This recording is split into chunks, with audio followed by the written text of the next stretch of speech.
Okay, testing, 1, 2, 3. We are back.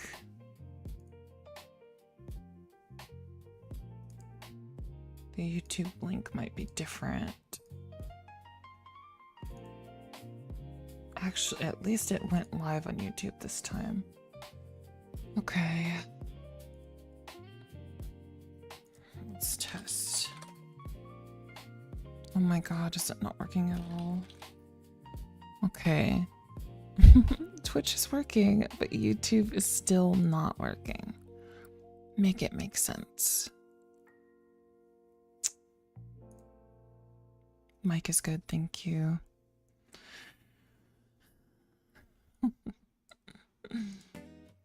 Move group down. That doesn't make a difference. Let's see. Oh, this is a different link now, so let's... We're gonna delete the YouTube, so there's still a chance that we could be working. So let's select live sources. We're gonna click this one. Activate.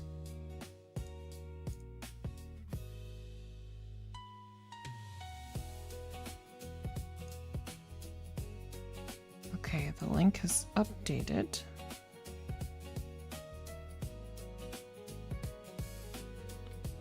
Twitch wasn't able. What's up, Abel? Welcome on Twitch. One of us. Apparently Twitch is superior today. YouTube is slacking. I don't know why. It don't want to show. YouTube, why are you such a pain? Why are you being a pain? Clear cache and storage, bot reply only, user agent settings, browser session settings, connection mode. What's the difference between standard and WebSocket? Clear cache and storage. Actually, only recently learned that loud and clear has a real meaning. Ooh. Is it different than how people use it?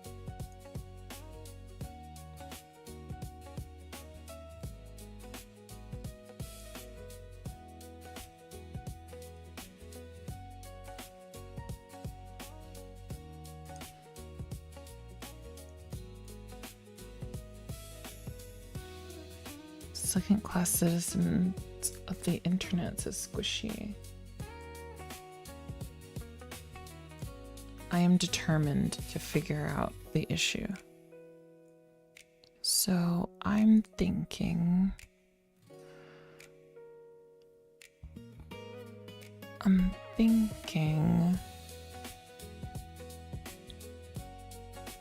I can refresh the cache. Do you say cache? Cache? How do you say it?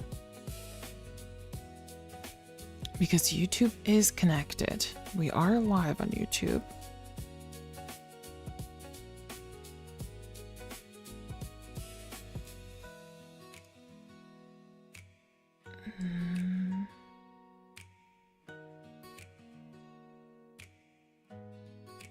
Session bot account, session Twitch default.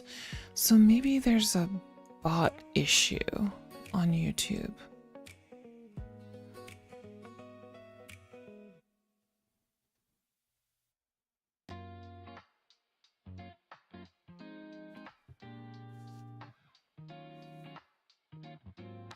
Check the browser source. So let's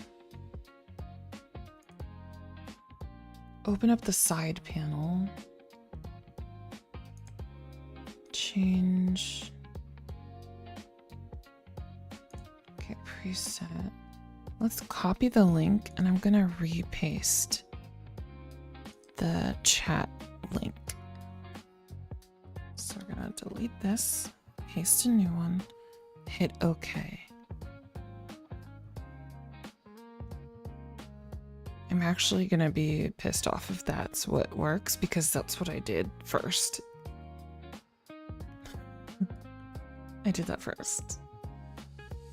Twitch is working. YouTube. Okay, still not working. Well, should I just give up, chat? Am I a giver-upper?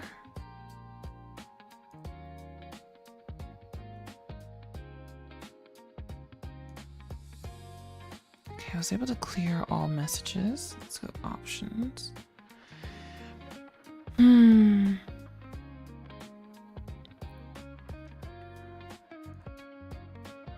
Sorry, it's okay. Listen, I didn't say this was going to be interesting. I'm literally troubleshooting. I can do it. I can do it. Yeah, I can do it. Thank you, Abel. I'll figure it out.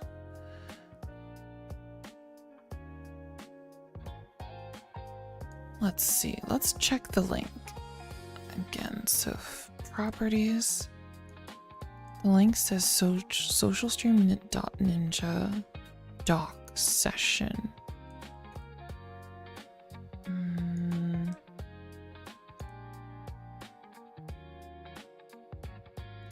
Is this the multi-platform link? It says doc and overlay.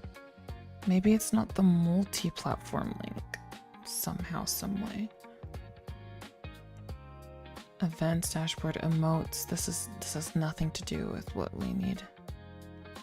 Use the power of the improvised bra. Honestly, oh my god, why didn't I think of that? OBS WebSocket settings. What's WebSocket? This page is the output for actions triggered by the flow editor. Okay, we didn't do that.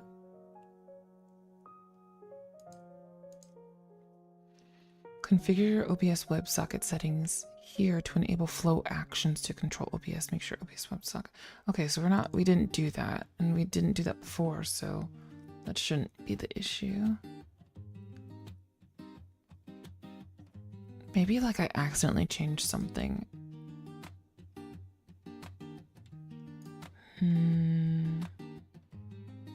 Multimodal AI co-host. I don't need a co-host.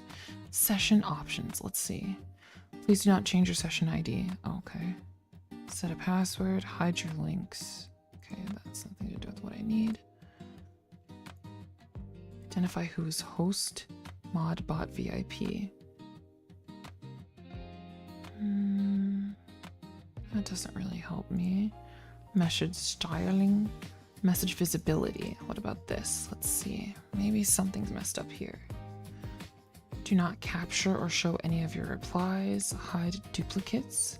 Only show your replies. Filter out messages that echo double. Filter out third party. All of these are unchecked, by the way. Other filters. Replace common swear words. Block messages. Replace common. Remove. Exclude. Allow only approved words. Filter out messages from non-members. Filter out messages starting with exclamation. Custom filter. All of these are off, so this is not part of the problem.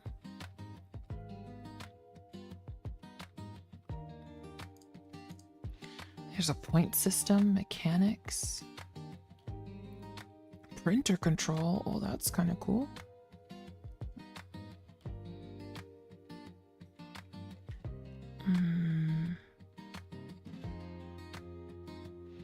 Delay YouTube to give mods and bots time to delete. Optional chat services. Discord channels to allow opt-out options. Disable chat services or filter by specific channels. Disable YouTube, but I didn't. Okay.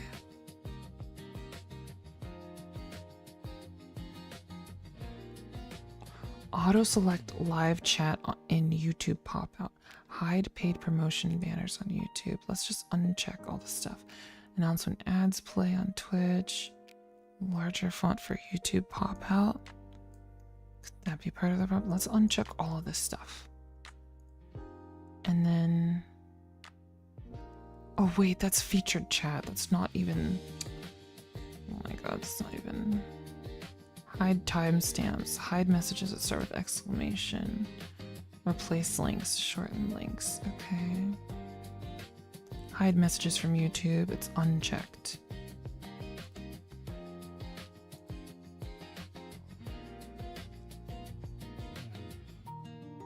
Mimi, meeny, miny, mo. Hi, TBF. Hello, hello.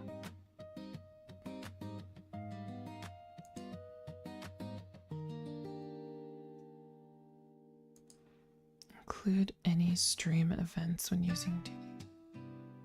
Okay. Mechanics. Okay, that's fine. Okay, that's fine.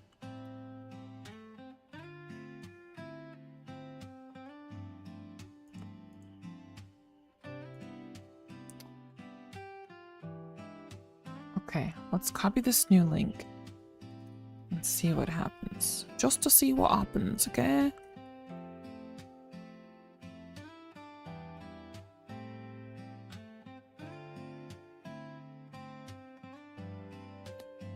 I don't think so.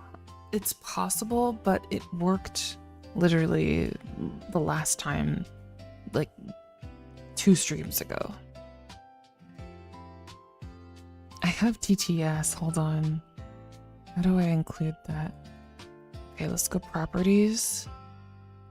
Control audio. Here's TTS. You guys can talk to me. Let's see if YouTube works for TTS at least. Or not.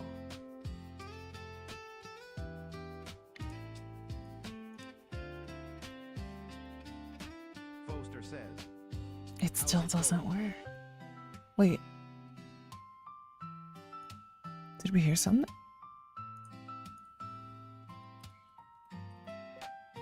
Mima Pink Dot says. Testing. I don't hear it. Do you guys hear it? I need to go to advanced audio properties. Foster says. You heard TTS? I heard TTS for my message. How come I don't hear Foster it? says. I heard it for yours Stream too. Ninja. Monitor. Output. TuckFam17 says. Penis. Okay, Tuck. Wow. 96 says. Moin. But it doesn't work for YouTube, right? YouTube, please. Foster says. It's kind of quite maybe you are hearing too much of the music. I hear it now. 96 says. Tits. That96 says. We hear it. I'm still Foster streaming. says, I'm trying to fix. Twitch I'm it. troubleshooting. It's not working. That96 says. Twitch supremacy once more. I'm sorry, TuckFam17 YouTube. We're says, trying to fix it. Move from it to Twitch, guys. You're telling y'all to switch to Twitch. Options. It's just YouTube is not working. No matter what I do. Hugo Ninja Master says. OBS is a biatch. Oh my god. Liam Patton Stream says. Fear not Mimi. D-Baby112 says. Lol girl, we can hear it. Coffee Streambot says. I'm trying not to Visit freak out. Mimipink's I Ko-Fi don't know page what at the problem link. was, but it works. Squish'em Squishpin says. Can't be bothered to switch. It works now. We don't have to switch it. Oh, cheers. Cheers. Hugo Ninja Master It says. only took It works. 1,000 years. But it works now. D-Baby112 says. Oh shizzle. D-Baby112 says. She did it. Leo, hello. Liam Patton Stream says. Woohoo. Woo, Lyris hello. Imperium 8580 says. That's probably going to be annoying. Witness me Mimi. All right, I'm going to turn off TTS. TuckFam17 but says. I'm so happy Shizzle we my got it to nizzle work. fam. Cheers. Abel HNM says. Ah, we did it. Heck yeah. But if Water I Drinker turn off 90 TTS, says, what if it turns off Can I borrow YouTube? $5? I'm just going to mute it for Poster says. everybody. L for Limmy.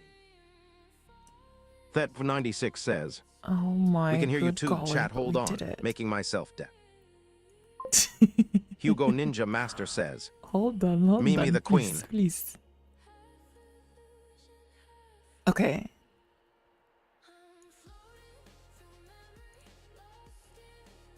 Okay.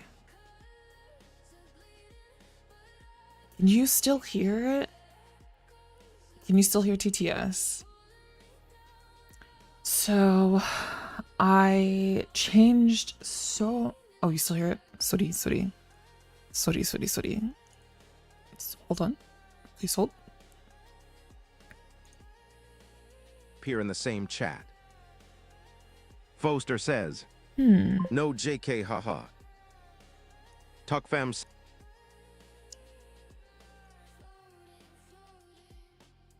Oh wait, you don't? Yeah, it's kind of cool. I like kind of hearing you guys. It's pretty cool. So now I don't miss any messages. Now the problem that I'm still having. I'm still having a problem. I'm still having a problem of not being able to see both chats. Like it shows up on my screen, but I don't know where the pop-up is for... I don't know where the pop-up... There should be a pop-out. It's on again? Are you lying? No, it's not. Okay. What does this do? Search all options. Show only enabled options. Select language. Where's the pop-out? Yes, I hear everybody yapping.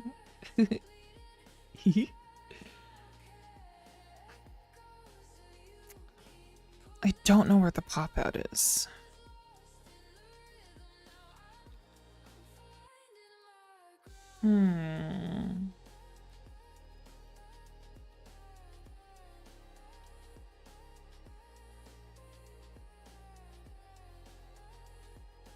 I know we did it. We finally did it, and we can see both. I hope it stays like this. I hope it doesn't break. I changed a lot of things. I turned on auto activate, which I had before, but it wasn't working. I went in I pretty much set everything almost to default. Yeah, it can be helpful, especially for me because I still don't have both chats integrated for myself to see. So that's the next issue we try to troubleshoot.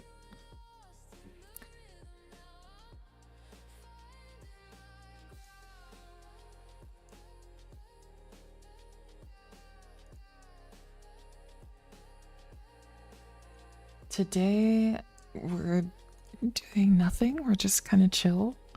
We're talking while I troubleshoot my stream. There's a few things that I want to do. We're just listening to some music in the background. Hold on, I have no idea what song's playing right now. Let's switch.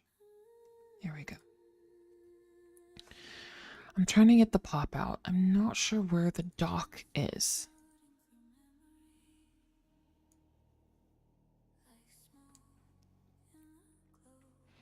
It depends on who Miss Muna is.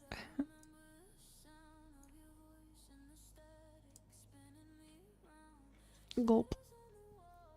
I'll probably do that privately. I'll probably start up a private stream. I was just too lazy to change it up.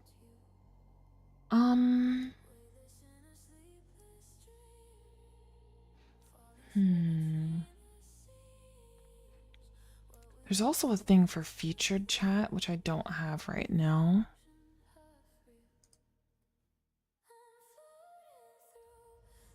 All right, so on OBS, let's view docs and see if it's built in. Is there a Social Stream Ninja doc built in? Because I don't see it. I don't think it works that way. Twitch activity feed, stream information, chat, which is not the right one. Tools.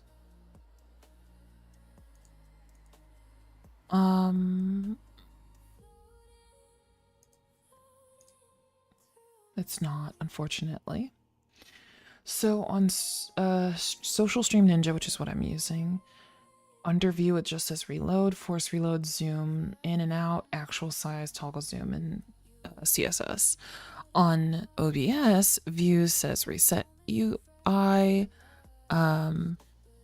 full screen interface, scene list mode, Stats. Oh, wait. No, that's multi-view for my dual monitors. It says dock toolbars, so that's not what I need either. There's a whole dock section separately.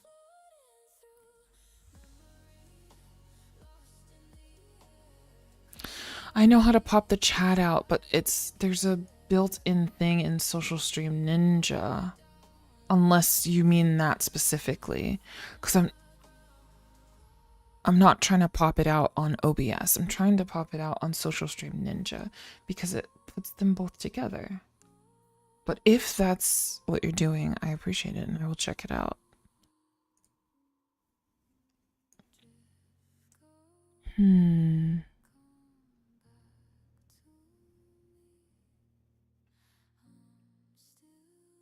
All Greek. Wait, what did you say? I just heard the strangest TTS. Oh, you said ah. It sounded so funny. I wish you guys heard it. Select preset overlay theme. Dock. Only the default preset can be customized. Okay. What if I just click on the link? What's that do? That's not what I want.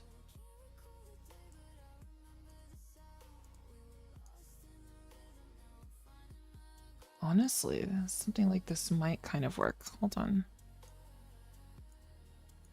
But it's invisible.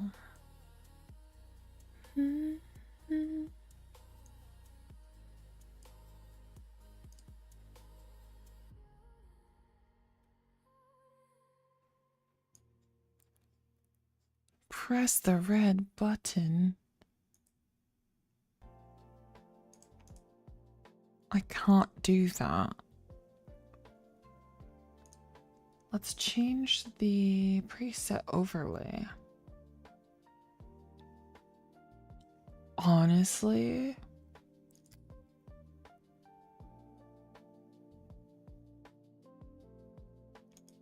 I'm gonna copy the link. Nope, you know what? Let's not change it. Let's leave it at default. We're not gonna change it. We're going to take care and figure it out slowly. Listen, have you guys ever heard of or played a game called Keep Talking and No One Explodes? It's really fun. 2-player game. And I've died many times.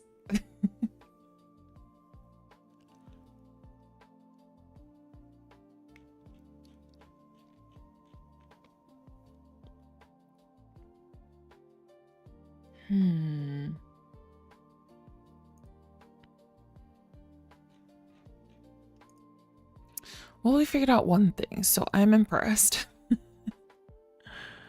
I'm alright with this so far. Yeah, it does, water drinker. It is stressful, but in a fun way. It tests your communication ability. Oh my gosh, girl, we have to play together then. But yes, it tests your communication skills with a partner, because how it works is there's a bomb that needs to be defused. One person is defusing the bomb. They see the bomb, but they don't see anything else. They don't have the manual, so they don't know what button to push. They don't know what pattern to follow. They don't know what wire to cut. The other person, they see the manual, but they don't see the bomb.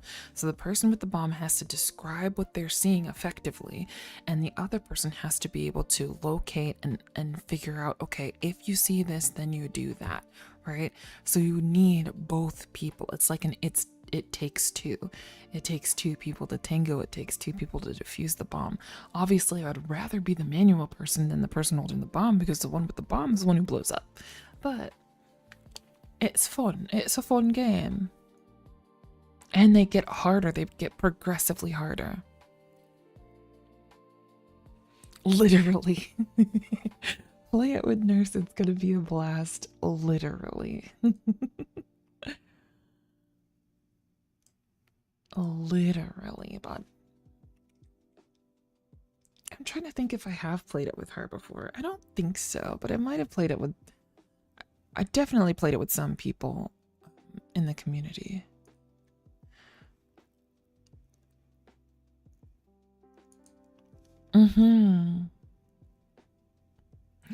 Friendship ending only if you're shit at communication. Only if you have bad communication skills, bud, which I hope you don't.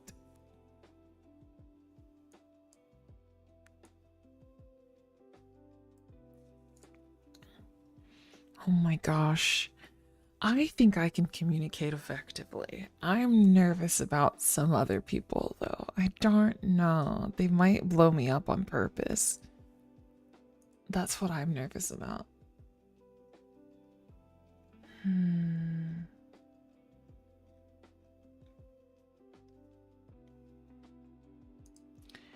really not understanding why the chat isn't popping out.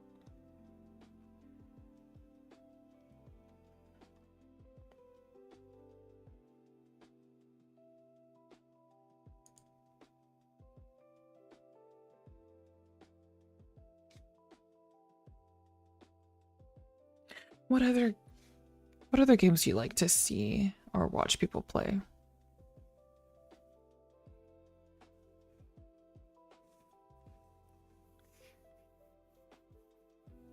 Well, what's cool is it starts off in the easiest mode possible.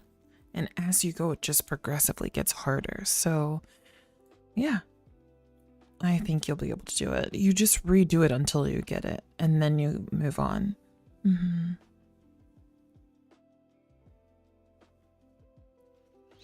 Thank you. Oh my god.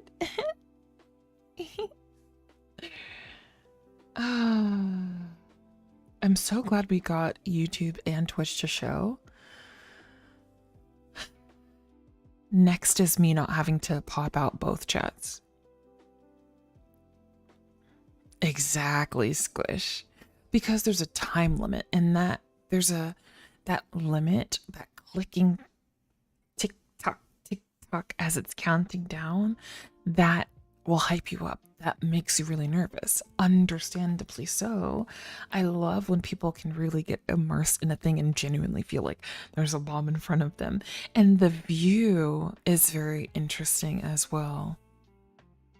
The way you see the game, how you have to like turn over the bomb and look at all sides. So sometimes everything might not be in front of you. It might be on the back or on the sides of the bomb. And sometimes like you don't realize that right away the first time you play.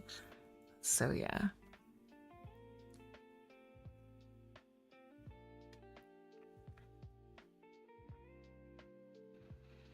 Humanids. Are Humanit Z?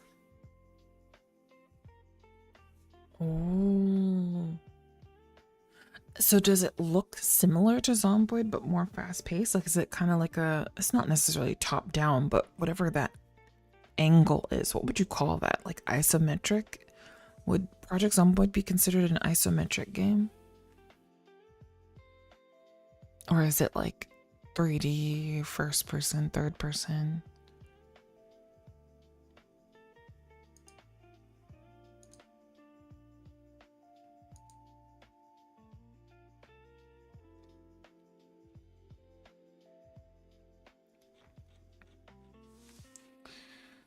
They have a whole Spotify integration. They've got GIFs, word cloud.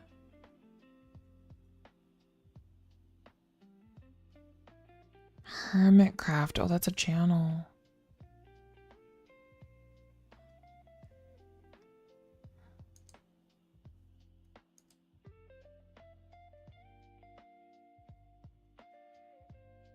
Ah, Diablo view. Okay, I got you.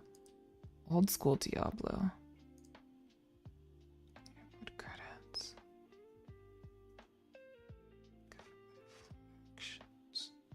Wait, list. The camera goes 360. Ooh. But you can't see yourself, right? I'm assuming.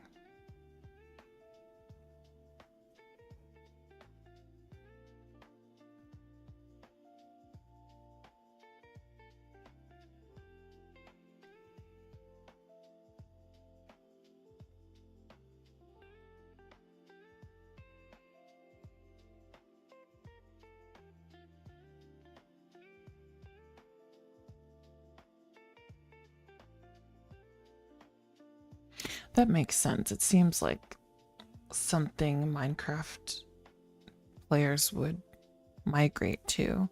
I moved from Minecraft to 7 Days to Die.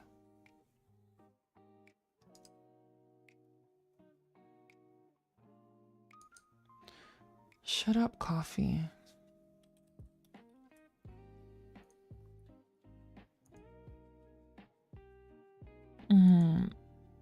Gotcha. That's cool.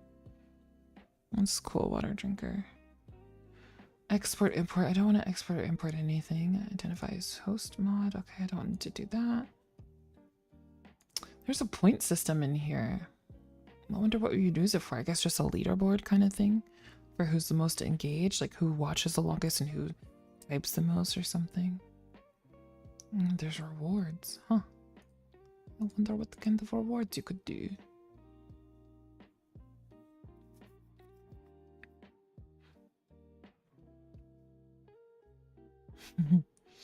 The TTS bot said, exactly. Use DB to mark newest chatters.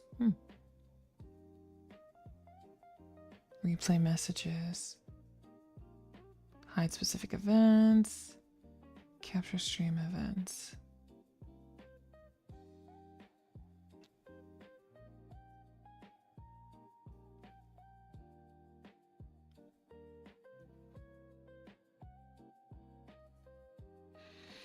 Ooh, we can add better TTV emotes on Twitch. Oh, it says it's global. Cool.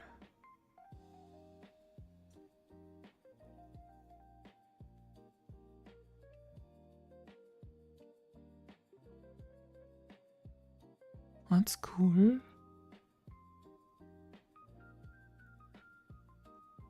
I'm gonna set this up in a second.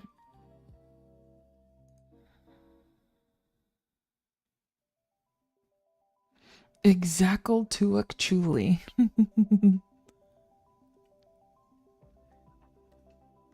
There are.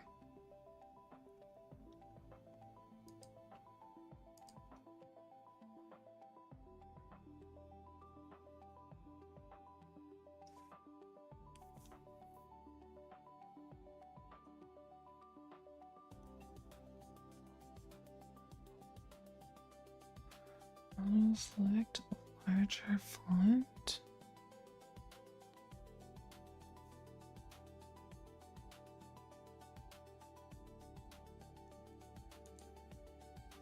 Experimental features. It is Arcoli. We figured it out. It was quite annoying, but we figured it out.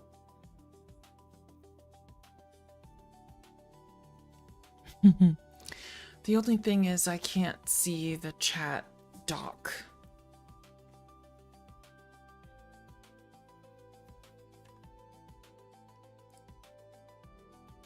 The chat overlay shows, but the doc doesn't open as far as I can tell. And that's the only thing that I'm missing.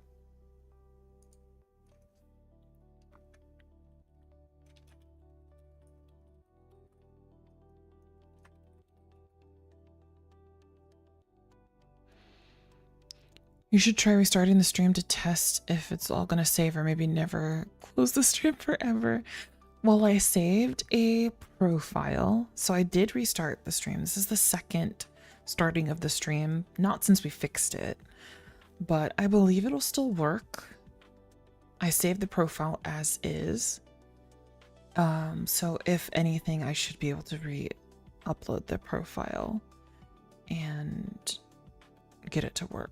So I'm not worried about that. I'm still trying to troubleshoot something else now, which is getting the doc to show for me on my end.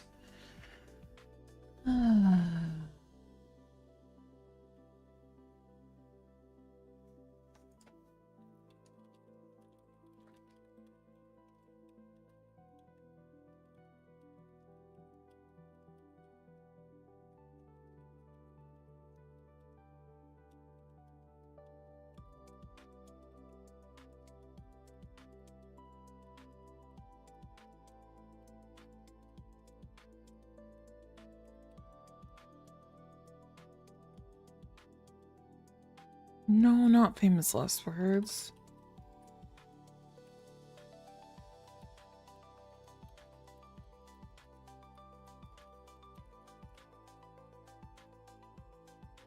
Bubbles, hello. Are you up late or up early? Must be after midnight for you.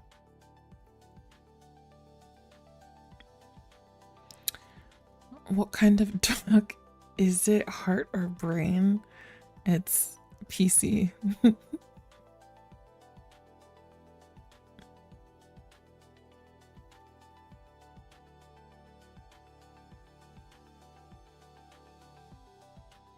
Have a good night. Thank you for hanging out while we tried to fix things. I am mostly satisfied.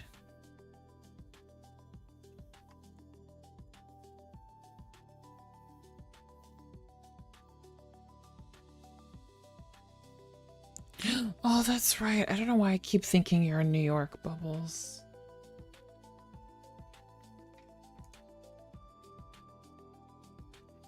Export conversation. Johnny. Window minimize. S.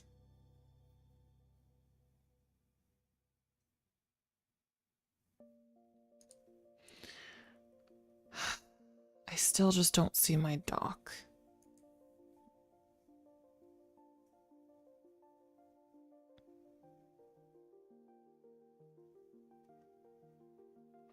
You're streaming on Twitch? Do you have the same username on Twitch?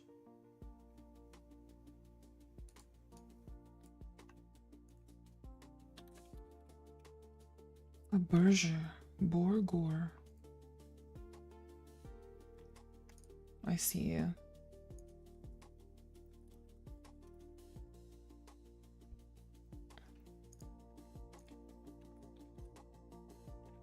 Let's try shout out.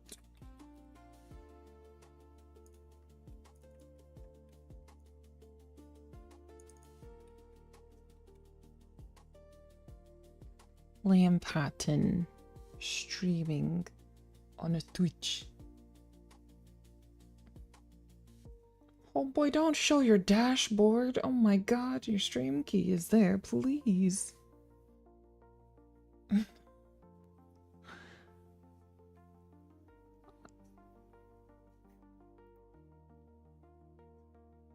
Okay. I see your Twitch dashboard. I don't see your Social Stream Ninja, if that's what you're using.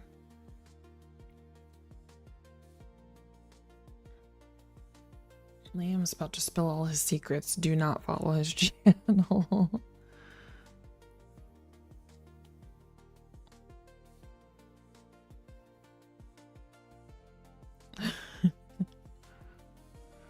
Be careful, y'all. Be careful. Oh, I'm so glad YouTube is showing. Okay, so we see your Social Stream Ninja, bish.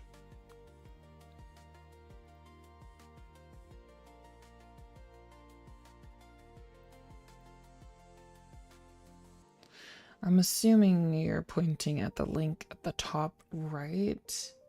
I clicked on that, but mine has like, I'm gonna try to change it. I'm gonna have to change something.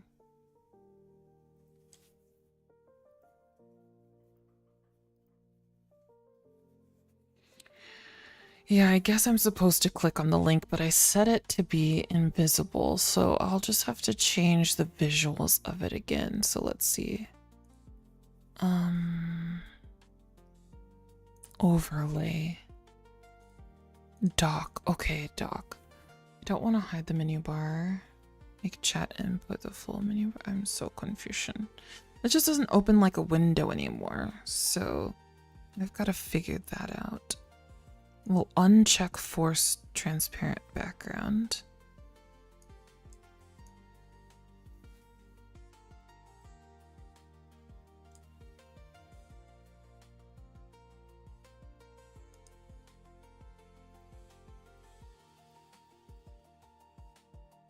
And then Okay. We got it. We got it. Thank you, Liam. I just undid the transparency and now the window portion shows up. So I just need people to say something. So let's test. Okay. Twitch works.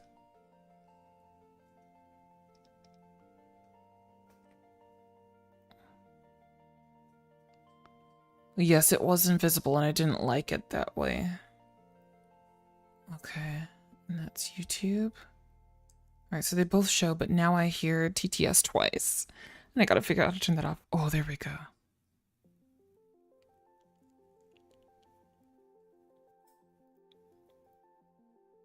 Oh, hopefully it's not playing twice. Please don't play twice. What is this?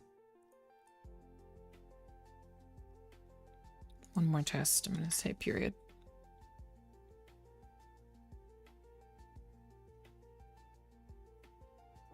Perfect. Awesome. Birdifer. Birdifer. Alright. That made me tired. Troubleshooting is exhausting, chat. Wouldn't you agree? Okay.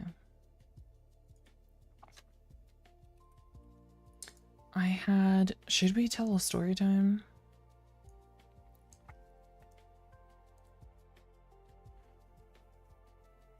TTS is in my brain now, yes.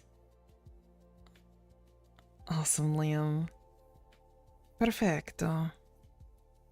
So y'all really can't hear the TTS, or do you hear it? Do y'all hear it, or just me?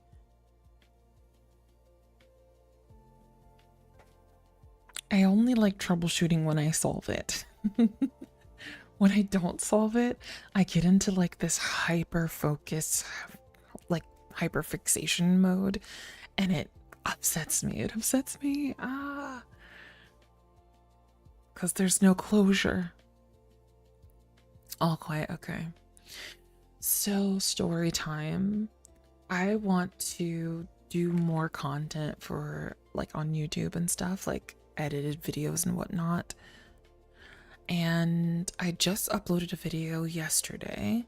It was a session of me playing side effects for like the first or second time, so I didn't understand everything. Hopefully it's funny and entertaining. If not, it is what it is.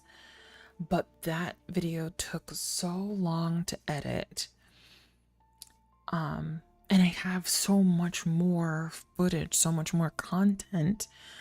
And I'm like new to video editing to that degree and that style. And I was doing everything on my own. I don't really have plugins and presets and all the things. So it just took me a long time. And I know that the more that I do it, the easier we'll get, the faster it will get, the more streamlined, all the things. But until then, I'm taking my time to like slowly get good at it, right? Well, I thought maybe... Thank you. Damn it, Sarah. So I thought maybe I could go on Fiverr or some sort of like online marketplace, right? Where people are selling their services and hire a video editor to help me. So if I have 2 videos that I record a week, I can edit one and like a video editor can edit one. So I went to try and find someone to work with. The first person that I contacted was out of my budget, like over $100 for one video that I could do myself. It's just I don't have the time, and I don't think that's a justifiable cost for what I'm doing. I'm very early stages, so I just was like, I don't want you to lower your prices. I'm just gonna have to wait till, you know, I have that much and I'm okay with parting with that much money for one video. That's not guaranteed to do anything. Like, I'm not here to make money. You know what I mean? I mean, it would be cool if things, you know, kind of paid for themselves, but like, that's not the end goal. So the end goal is just to like practice and get better and figure out what I enjoy doing the most. So I skipped them and I went to another seller. they had a smaller budget, but it was still more than I thought made sense for what I wanted, because I wanted minor edits. I didn't want any fancy graphics or motion graphics. I didn't need captions or background music if it cost extra. I was like, I just want the timing and the pacing of the video to make sense for retention purposes. Like, I want people, if I can get them to click on it with a good title and a good thumbnail, then, you know, I want to grab their attention in the first 30 seconds and then keep a good pace throughout the rest of the video. So trim out all the silences.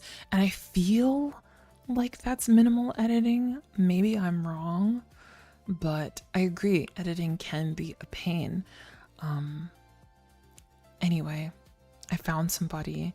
I think they still quoted me a lot, and so I was like, you know what, this is out of my budget, so I'm just gonna, like, I'll come back when I have the money or whatever. And they're like, no, like, how much do you want to pay? And I said, I don't want you to lower your prices.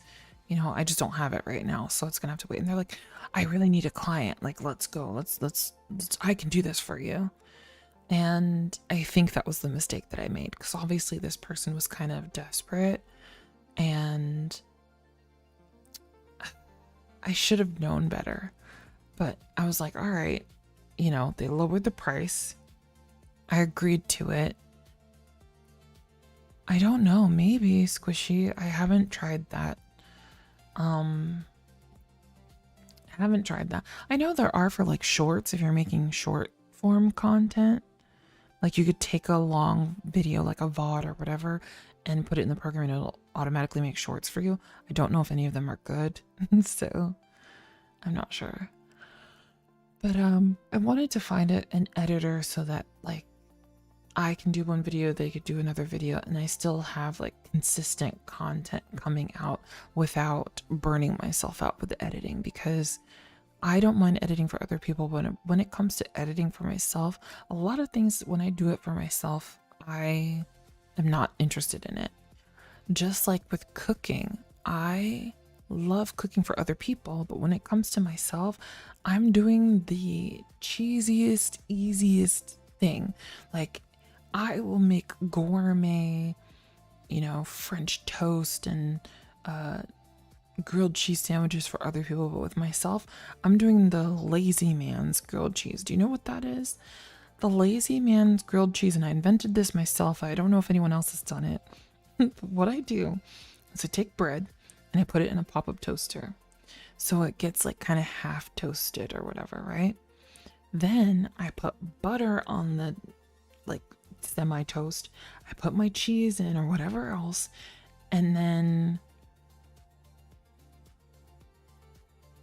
I put it in the microwave. So I toast it. I don't half toast it, I toast it fully. And then I put all the stuff on it, and then I microwave it to melt the cheese. So it's, but not too long that the bread goes soggy. Just enough that it's still kind of, you know, and it's so much faster. It's so much faster. And there's no mess because, you know, you can put it on a paper plate. You don't need a pan. You don't need to get butter in it and, you know, less cleanup. I just throw the plate away when I'm done. So that is my lazy man's grilled cheese. I take 2 pieces of toast, I stick cheese in there, and I microwave it. And I'm very lazy, but I wouldn't do that for someone else. Like, I would, you know. So it's the same thing with, you know, other shit. So back to the story. I hired this person and they were like, oh, I'll do this in 7 days. Now, Nurse and Mooney, these motherfuckers, they get a video, like, they record a video one day and the next day it's edited and published. And I'm like, how the fuck are they doing this? How are they doing it? Like, you know, I don't know. I don't know what mindset they in. I don't know how long it takes them to do, but they get it done. Like, literally, Nurse edited 10 shorts in one day. 10 shorts and scheduled it out, and it would post one or two new shorts a day. Like, it's insane. They're fucking so skilled and talented and so patient, and I am not. No, I get distracted. I can't finish one thing. I can barely finish one story, right? So I'm super impressed with them. I'm trying to keep up.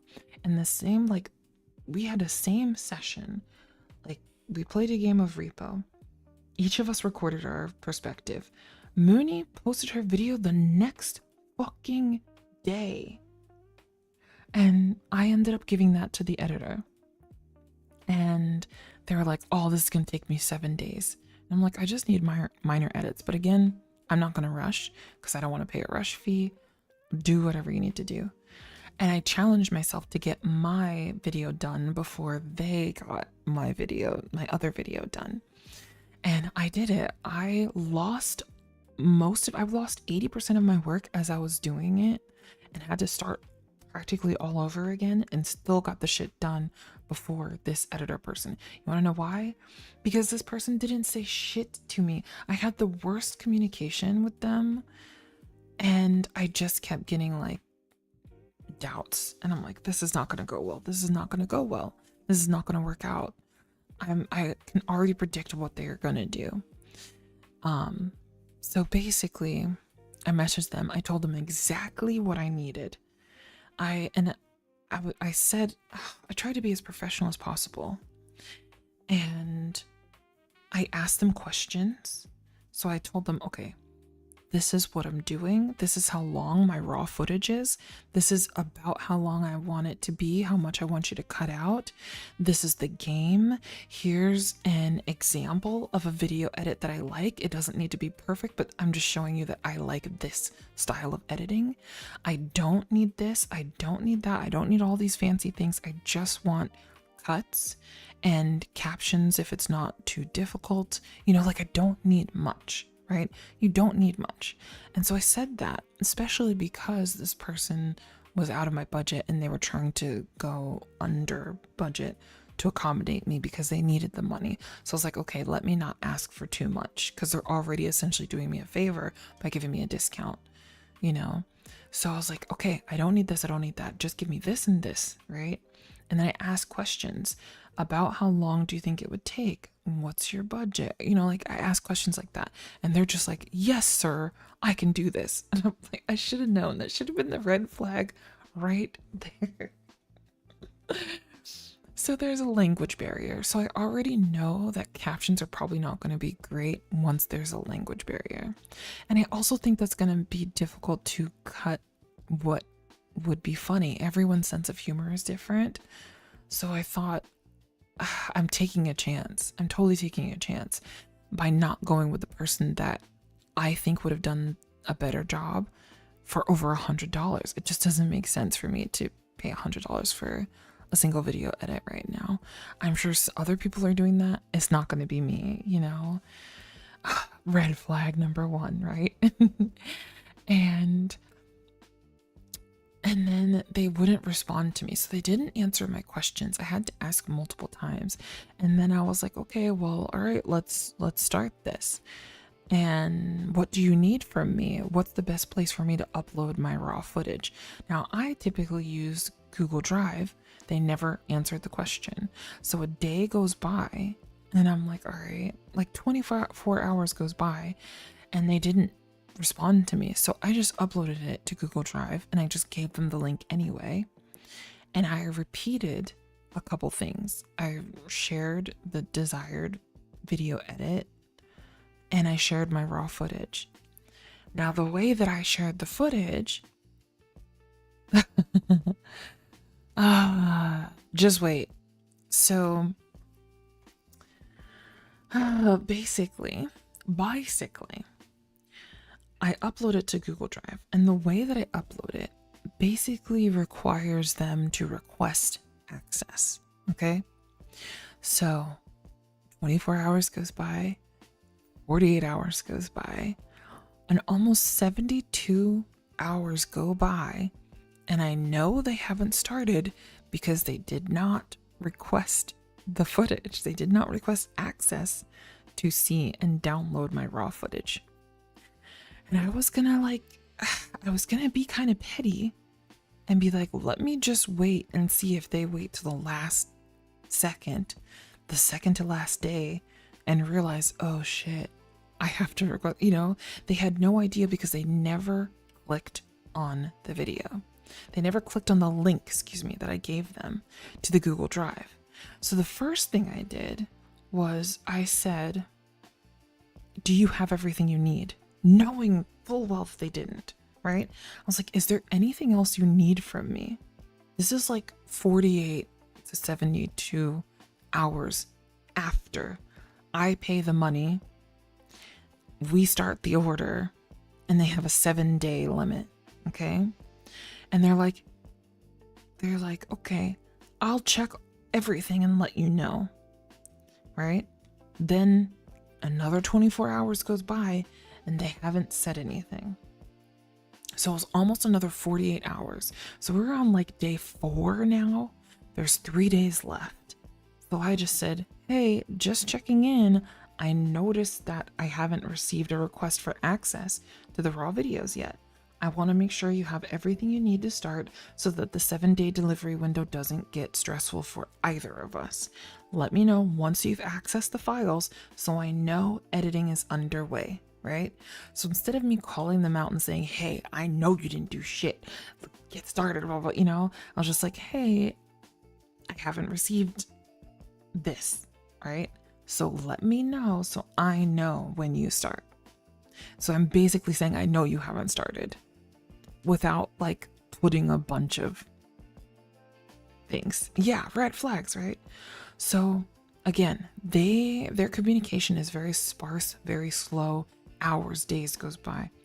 So after I said, let me know once you've accessed the file so I know editing is underway, they came and responded immediately within 5 minutes. And they said, I requested access. Please give me the access. So where were they the first 48 hours? Do you know what I mean?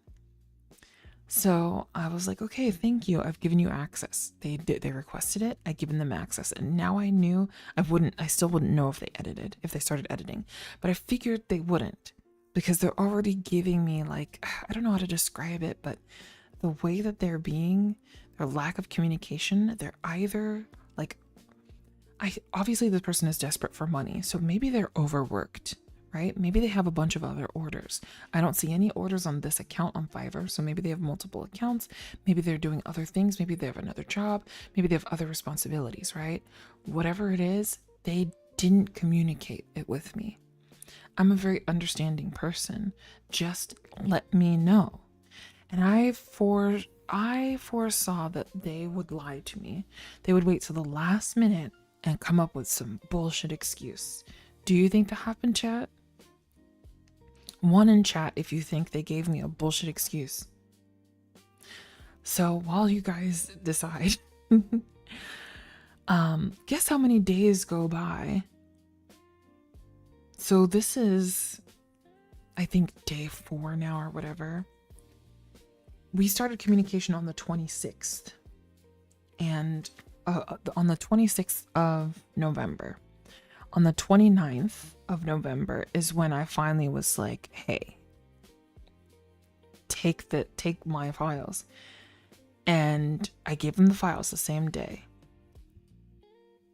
November 30th goes by, I hear nothing.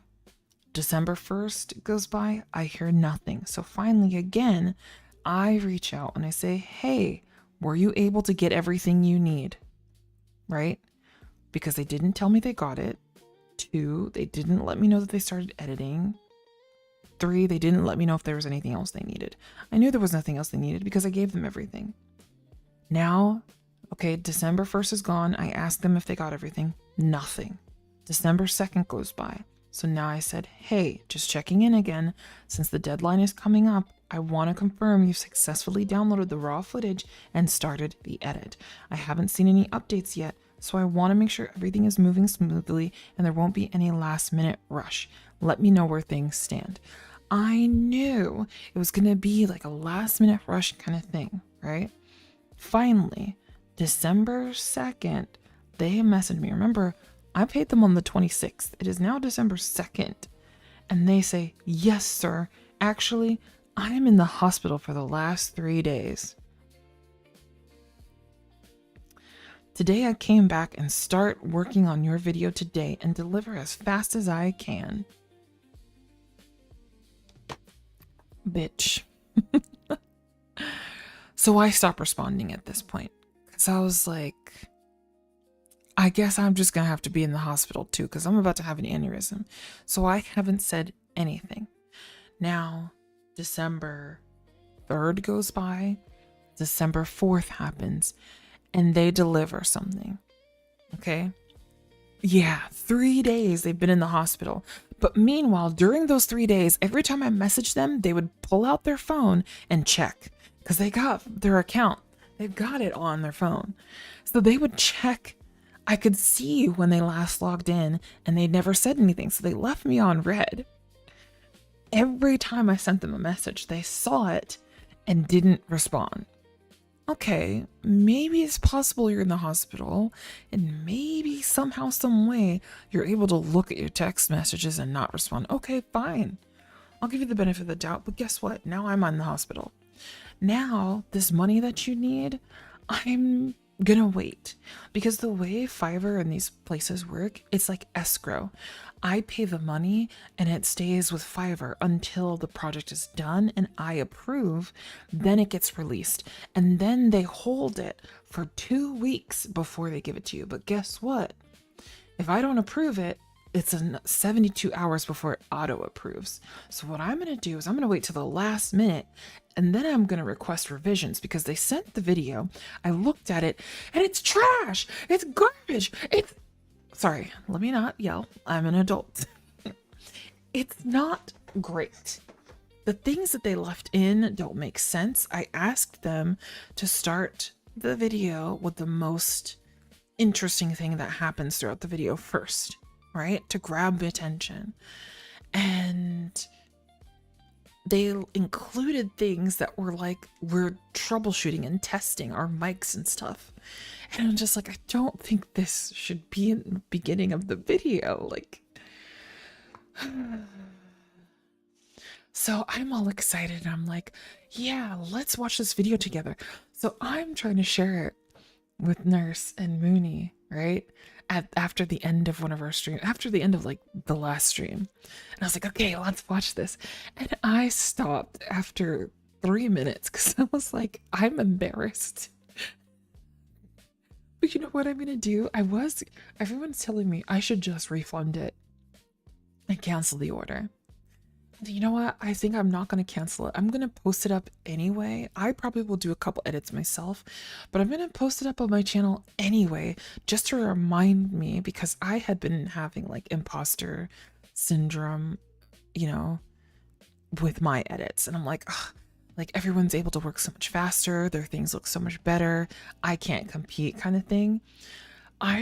This person who wanted to charge me, I don't even want to say how much they're going to charge me or how much they are charging me. Which fun fact, they quoted me, they charged me a little bit more than what they discounted and told me that it was going to be. It's still less than the original quote, but it's more than the second quote that they gave me. We don't have to talk about that. But yeah, I'm going to post the video up anyway, just so that I feel better about my edits. I'm like, okay, this isn't so bad. Someone is, you know, getting like at least $50 for this.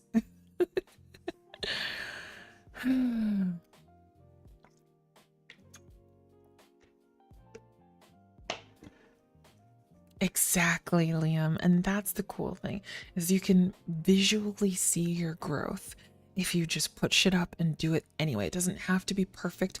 Let go of that perfection. I don't have OCD, but I feel like I do when I do video edits. I want it to be perfect. Sometimes I want to trash it and start all over again. But is it worth all the time and effort that you put into it? Something that you dedicate hours to do only for like 10 people to watch it and probably not watch it all the way through.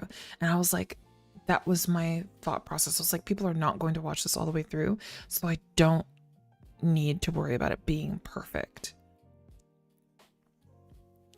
Yes, I'm posting it anyway, and it makes me feel so much better when I look at that edit, because I think that's someone who's either, right, pressed for time, so obviously they rushed, Or two, maybe it's like they're a middleman. Maybe they tried to hire someone else and that other person fell through, which is why they were suddenly sick in the hospital for 3 days. Maybe, you know, 'cause I'm sure some people do that. There's so many things that could have happened. The point is, the end result is not great. So I'm going to wait to the last minute, okay, which is up to 72 hours. So I'm going to wait 70 hours to then not accept it and put in a request for revision. And however long they have to do revision is however long they have to do revision. And then they're going to send me something. And if I don't like it, I'm going to ask for another revision, which keeps, you know, extending the day. And then if I'm satisfied enough, which honestly, I'm probably just going to accept it after the first revision, but whatever it is, I'm going to accept it, but I'm not going to manually accept it. I'm going to let the website auto accept it after an additional 72 hours. Why? Because you made me wait. So why the fuck am I going to rush for you? I'm going to make you wait, right? They're going to wait like an extra week at least. And then after it auto approves, they have to wait an additional 2 weeks before the money is released into their account. It is what it is.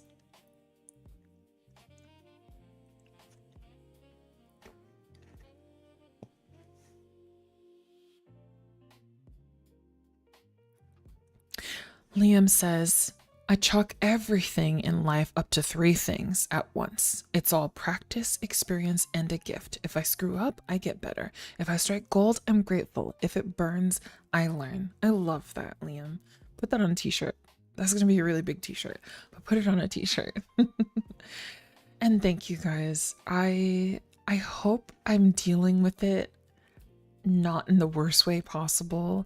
I could be very revengeful. I think I'm definitely being petty, but I don't want to cause harm to anyone.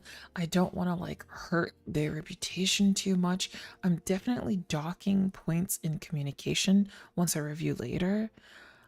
Their communication is absolutely poor. I don't appreciate it at all. I'm a very understanding person, and they absolutely could have just said, oh, I'm overwhelmed, or I need more time. What I thought was going to happen was that they were going to wait till the last minute and then ask for an extension. And they didn't. They rushed the edit and just sent it anyway. They didn't ask for an extension. So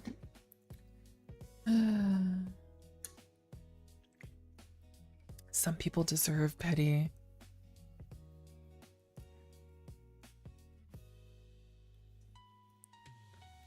I still get a video edit, so yeah. I just feel bad because I'm using your money to pay for it. I feel bad. Like, y'all are getting lackluster shit. And I thought, you know, but it's fine. One, you get what you pay for, but two, not everybody is like that. I know there are some hidden gems out there. I know there are amazing video editors who absolutely would be able to help me and do something way better than I ever could have, and just save me the stress of having to do it myself, because I just don't know that I can do, like, you know, however many shorts a week, however many lives a week, and then edited content every week. You know, it's a lot when you're by yourself. And, you know, I think some of the more successful content creators have help, and they're not all doing everything by themselves. Some people are, but they're on a really fast road to burnout. And that's not going to be me. Like, you know, this isn't my primary. This isn't my first job. I take care of my grandmother. I'm in the care industry, and that's my main priority. So all of this stuff comes secondary, and I'm typically pretty tired when it comes time to doing stuff, you know? And I don't want to half-ass things. But anyway, that's my story time of how I used your money to fund garbage. Yay! So they're still going to get the money, because they did technically do the work, but it is what it is. It is what it is.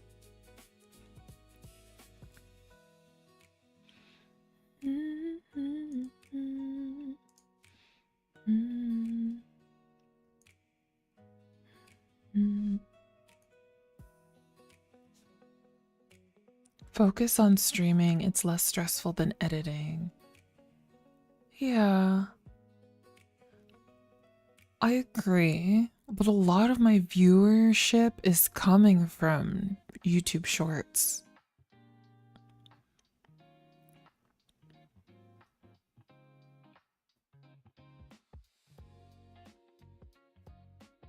Thank you guys. Should I title it that, Water Drinker? I use my viewers' money to fund. Oh no. I'm sorry. I'm sorry. Shouldn't be that way. Oh my gosh. I did buy games with it though. Games that we played. So what has funded this month? What has been funded? Let me open up my Steam. So DaVinci Resolve, nice. Video editing, yes. DaVinci Resolve is basically like a free version of Premiere Pro. I highly recommend it. They're really good with their color grading and stuff. The last time I used DaVinci, which has been over a year or two, I was not impressed with the text and the font and captions and stuff, which is typically what I use the most in my video editing. And that made it very difficult for me. I really hope they've upgraded and fixed that now. Other than that, I highly recommend DaVinci.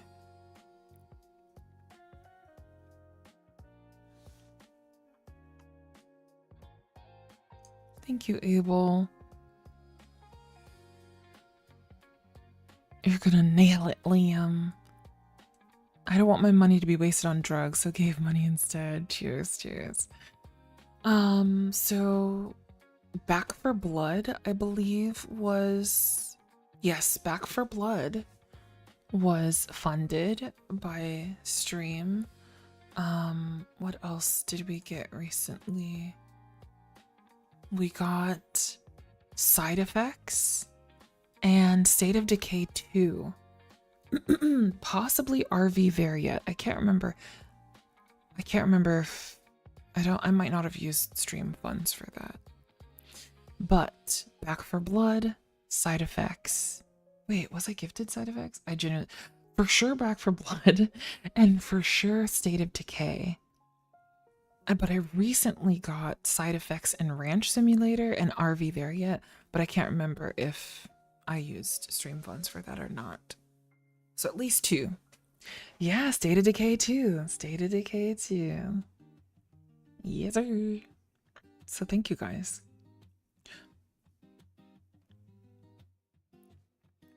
You guys play. Oh my gosh, we have to play. We have to play. I just tried it once. And I played it with one person one time. It was just on sale. I don't know if it still is. Let's see. Or no, it's not on sale. It's $30 right now. But, whoa, okay, already. It's like complete your collection. I was like, wait, this bundle is cheap. The bundle's 33% off, but since I already own stuff, I don't know if it's the same price for anyone else. And it's cross-platform, so Xbox, PC.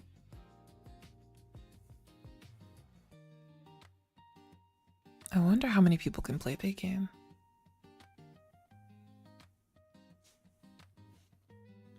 Yeah. Yeah, Abel. I mean, we just had a holiday. We had Black Friday and Cyber Monday. And so a lot of Steam games, a lot of things were on sale. But it is no longer on sale now. It's for $30 on Steam. But I highly suggest following and adding it to your wish list. Squaw. The real pistol I have is in it. Whoa. Yeah, it is. It is. Full controller support on Xbox. You might need to you have to connect with Xbox as well, so you need an account. That was one thing that was really annoying. Yes, that's fine, Abel. Go ahead. You're more than welcome. During my test stream, where people are not even supposed to be here. Thank you, by the way. Thank you to the lurkers. Thank you to everyone who's chatting and hanging out and just chilling with me.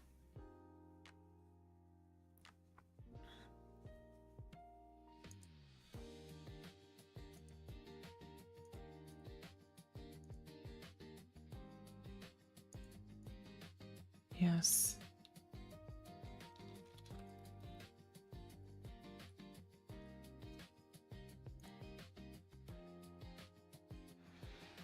Hugo Ninja Master, you're very welcome. Feel free to add each other.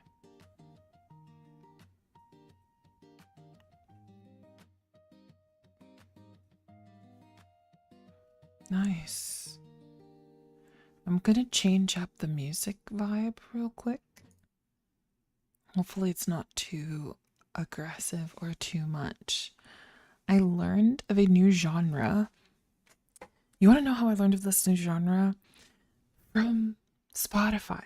So not only did Spotify do a wrap up, YouTube has done a wrap up, Discord has done a 2025 wrap up. And my Spotify, based on the music that I listen to, Spotify says I am like a 27-year-old. And 2, they said my genre of music that I listen to the most is soul trap or something. And I'm like, what the fuck is soul trap? I've never heard of that in my life. So what we're going to do is we're going to generate some soul trap instrumentals and see what they sound like right now. This is what Spotify says I would listen to. And honestly, okay, I'm actually kind of here for this. Soul Trap.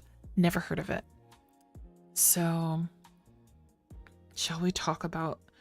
Oh, by the way, do you guys care about the wraps? Like the end of the year wrap up where they tell you? Discord does it.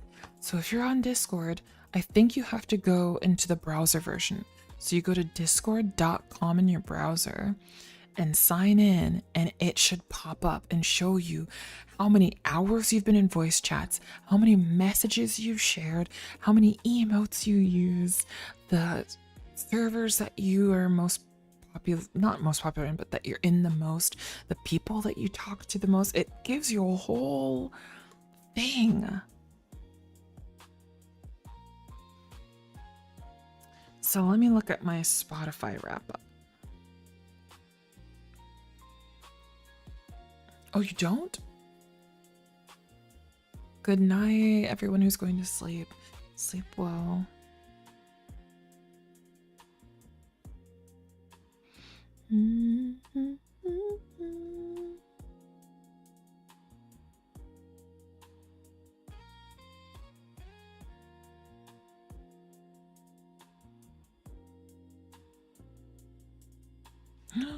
Let me see what it said for me. I forgot already.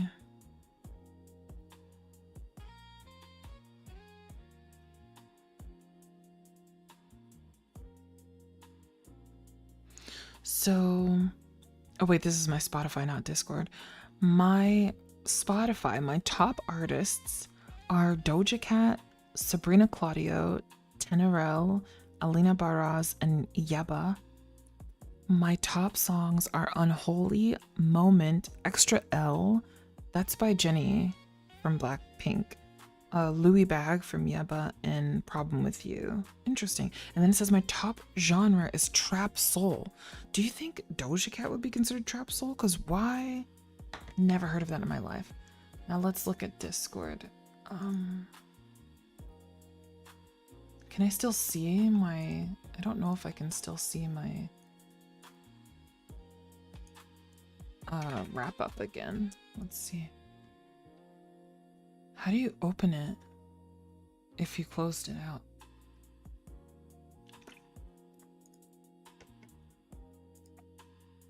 I don't know. What's this flag? Checkpoint.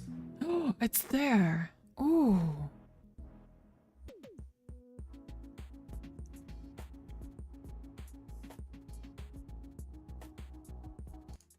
Oops, sorry.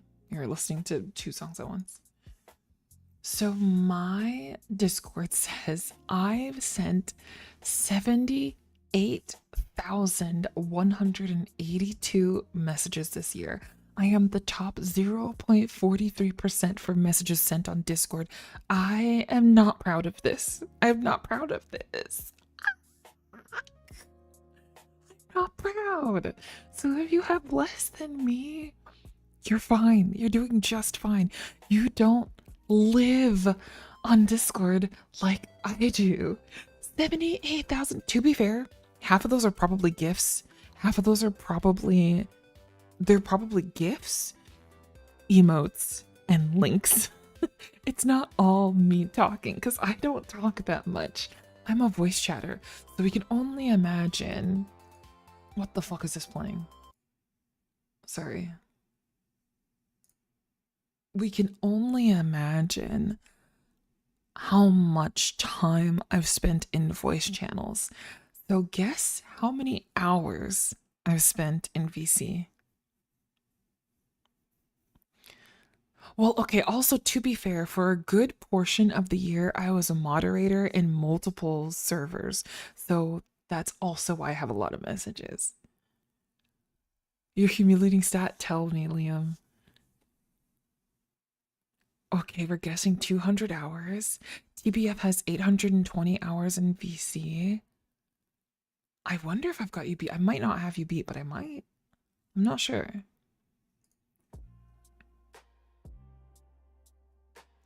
I have way too many messages on Discord. But let's see the next page. Total emojis used. Guess how many emojis I've used. I'll answer the voice after. We're going to go in order. So, emojis used.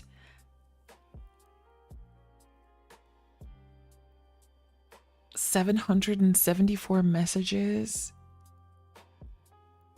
Liam says, when I checked last, I was in 13th place on the entire planet for play hours on the Surge. Ooh, that's cool. At least while you were in Discord. You know what I mean? All right, I've used 12,131 emojis, and my top 5 emojis are the heart, the check mark, the like crying laughing emoji, and I have like an animated crying laughing emoji and the hug emoji. So I'm not so toxic. Now, hours in voice. I am in the top 7% of Discord voice chatters worldwide. So more than 200 hours TBF. More than 200 hours in VC. I want to tell you a fun fact, but I think I might get in trouble, so I won't. But the answer for Mimi is 577 hours. 577. But someone I know has as much as I do. So I thought I was bad. I was embarrassed to share my hours. The person I was sharing it to has twice as much. Twice as much. Well, okay. quick math. How many days is 577 hours? 577 divided by 24 is 24 days. So I've spent a literal month straight on voice in a year. Wow.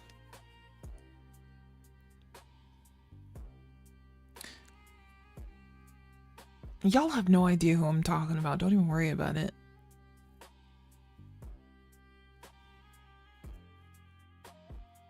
Let's see, what else does this wrap up say? Oh, the servers.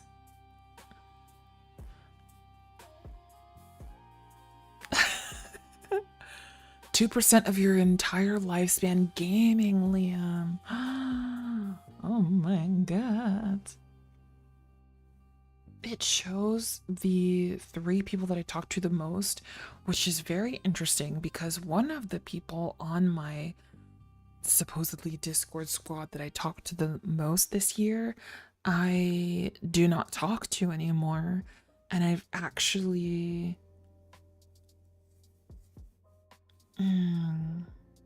how do I say this in a non-toxic way?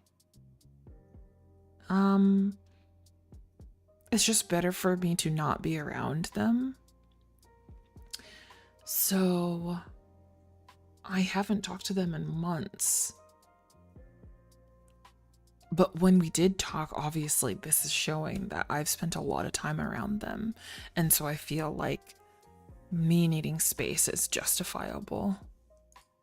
The fact that I haven't talked to you in months out of the year, and you're still one of the top 3 people that I've talked to the most for the entire year is wild to me.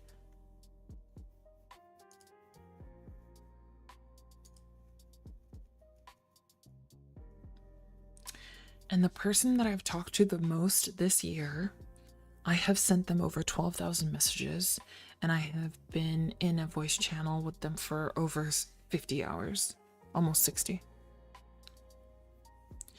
Oh, Omni, BW, and Rob.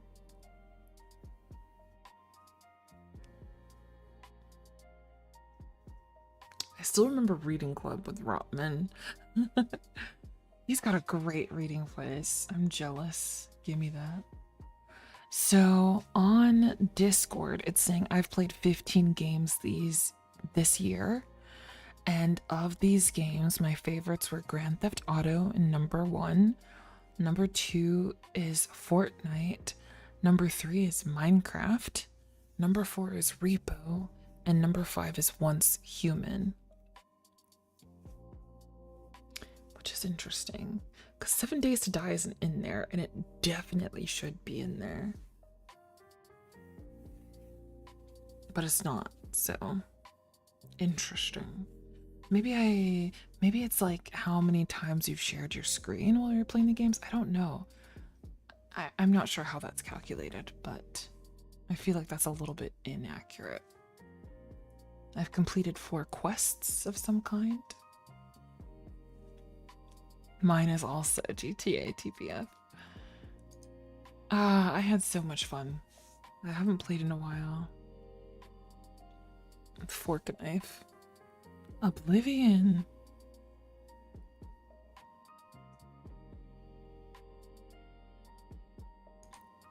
I see, okay.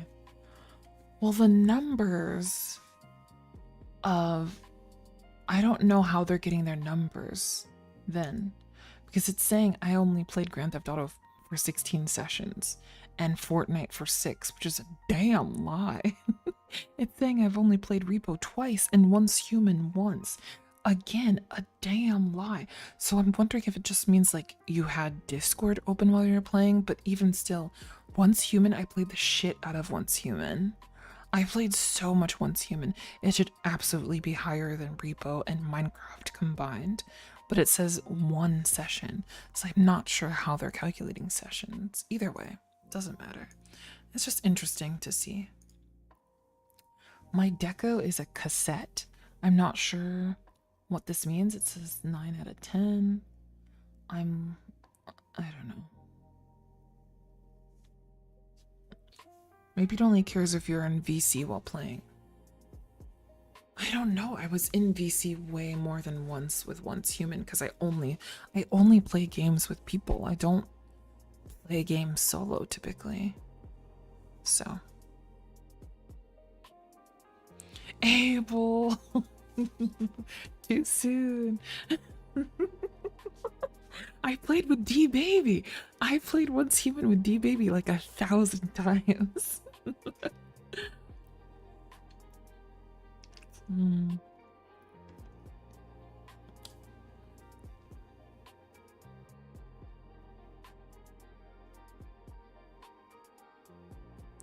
never played Oblivion in VC, so that's not okay. Gotcha.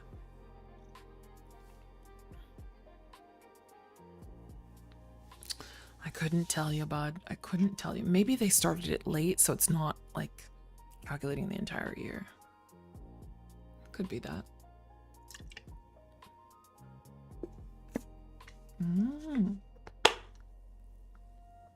I finished my water.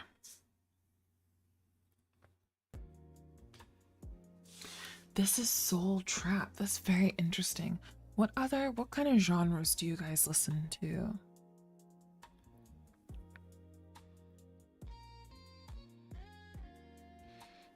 I love that idea, Liam. I wanted to be a streamer that read, but I realized I don't know how to read, so.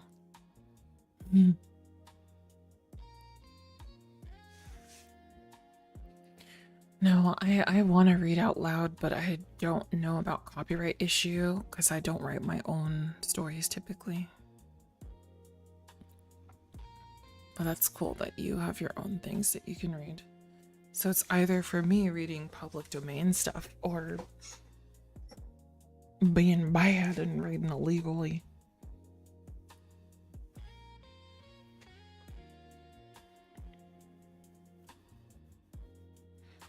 Indie folk. All right, I'm gonna type indie folk. We're gonna make an indie folk instrumental.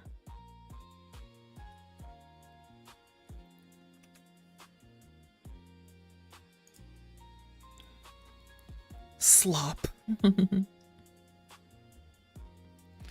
I do want to read out loud. Like, I want to look through Reddit together. I'm just not sure if that's a good idea. But looking like, you know how people, there's subreddits like Am I the Asshole or No Sleep. Which fun fact or funny story. You want to know how I found out about No Sleep? I was looking for communities and places to hang out and talk and like meet people, you know, and so I was looking for other night owls because no one was awake when I was awake at stupid o'clock. So I looked on Reddit for like night owls, and this subreddit called No Sleep popped up, and I was like, oh, okay, let me go to No Sleep. And people are like, you know, making all these posts. I start reading a post to myself and I'm like, oh, this is so weird. I can't believe this happened to this person. I'm thinking these are real stories, and I'm not realizing that No Sleep is a place for scary stories, you know? So the first one I was like, damn, that's so weird and creepy. And then I read the second one and I'm like, what the heck is going on? I'm in the mindset that these are real. I'm like, why the fuck is everyone having such a weird experience? I thought this was just people who can't sleep at night and who like stay up late and want to hang out late at night. I was very wrong. I was very wrong. And then later, I don't know how I stumbled across, but I stumbled across this guy's channel on YouTube. I think his name is Cryotic or something. Which I don't know that he's making content anymore because he had some kind of controversy a while back. But at the time when I saw his channel, he was reading No Sleeps. And he was making his he was reading people's stories and making it like an experience where with like sound effects and all this stuff and actually acting it out. And I remember being really impressed, and I was like, that's so similar to something that I want to do, where I want to have like an almost an not an interactive, but where I use Foley or sound design to bring a story to life. So it's like, imagine if you watched a movie with your eyes closed. You still hear all the action, right? And I want that to be the kind of experience that people get, as to where they could close their eyes and imagine what's happening and almost watch it like a film in their head as they're listening. But I didn't know if my voice would lend well to no sleep horror kind of stories, right? So I was like, well, what kind of stories would I do? I didn't know any other subreddits of like what would be cool to read.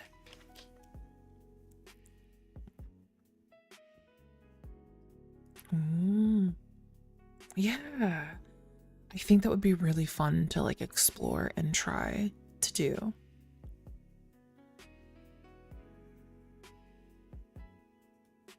Like the Sudoku ghost story. Yes, water drinker. Just like that. They make audiobooks like that. Ooh. Do you know what's interesting? I used to record audiobooks that are like on Audible, Amazon, iTunes, whatever. But during COVID, and probably since then, a lot more people are trying to self-publish and do their own thing.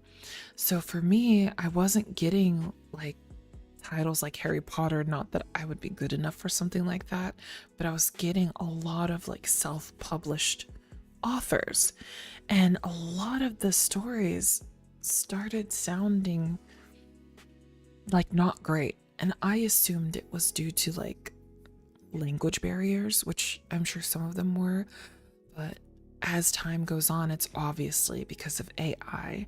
There are people writing books, starting businesses with AI, and flooding our social medias and stuff with what most people would call AI slop. Some of it is all right, but not in the amounts that it's coming in. Because once one person sees somebody doing something and they're kind of successful at it, they're all gonna try to do it too. And it's gonna be to varying degrees of like quality. And so there's a ton of self-published authors, quote unquote, out there, and the stories are garbage. Now, I use AI, don't get me wrong. I don't use it to generate everything for me and write everything for me. I write it first, and then I use AI to like clean it up, right? Or say it in a different way. Like if I talk in a very repetitive way and I say the same words all the time, I might be like, mix up some of the different words in here. Or yes, mimipinkdot@gmail.com. I like using AI as a tool, but not the end all be all. I don't want to use it as everything. I don't want to use it as the creator for everything. But like, you know, you're more than welcome to do that. It's just, I imagine it like school. You can have AI write your papers for you, and they might be good, but even if you graduate, you're still going to be an idiot because you didn't do any of the work yourself. You know what I mean? You're just not going to be a good writer if you let AI write everything for you. And I think that's happening to a lot of people, where they're relying so heavily on AI that,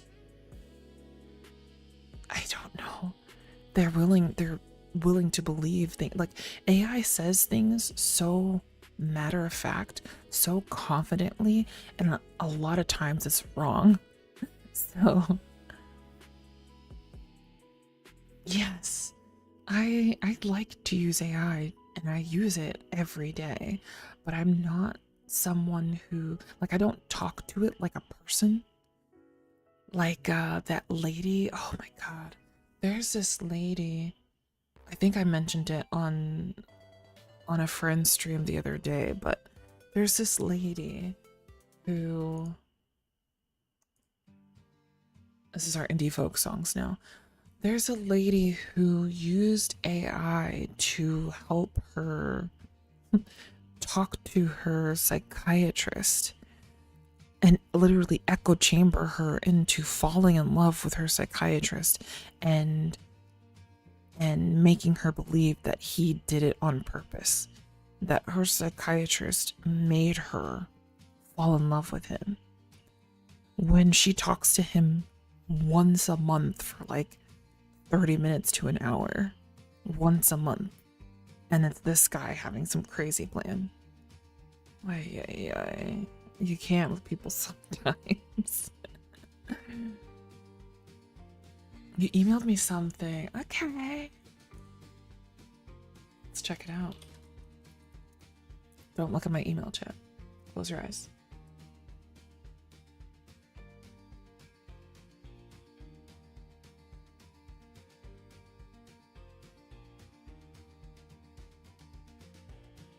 Big game number 2. AI psychosis. That's it. That's it.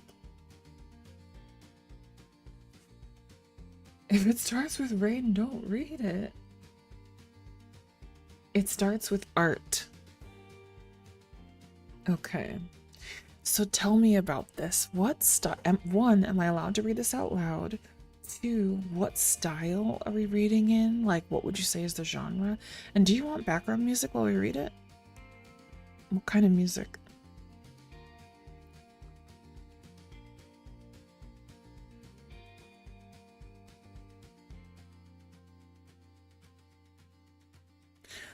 That's an interesting thing. I wonder, like, does AI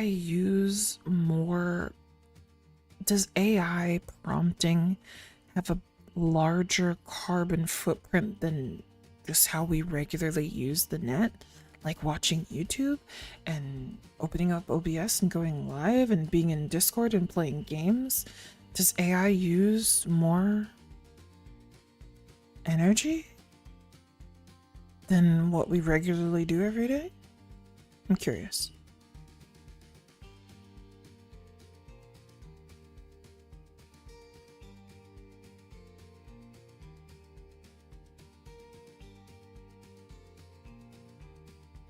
It's 3 pages long, so we can do that.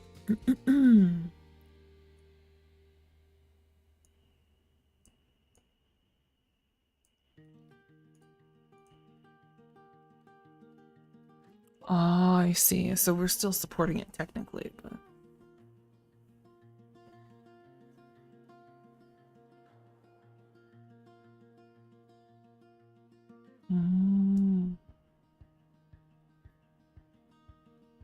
Interesting. So would you say, obviously you might not know, but chat, would you say that training AI and stuff uses more than crypto mining? Like, I've seen cryptocurrency doing a lot of shit too. And I'm just curious.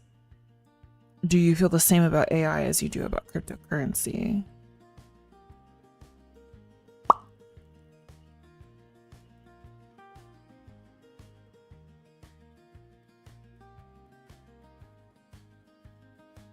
Man, I don't care. Listen, what, am I gonna get banned off Twitch for reading? Are you gonna copyright strike me? Do it, you won't.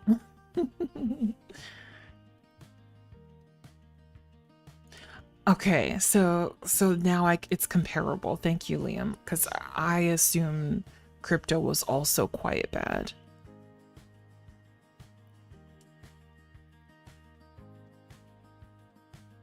You think AI uses more than crypto?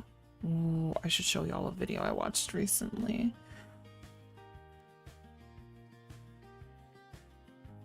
Okay.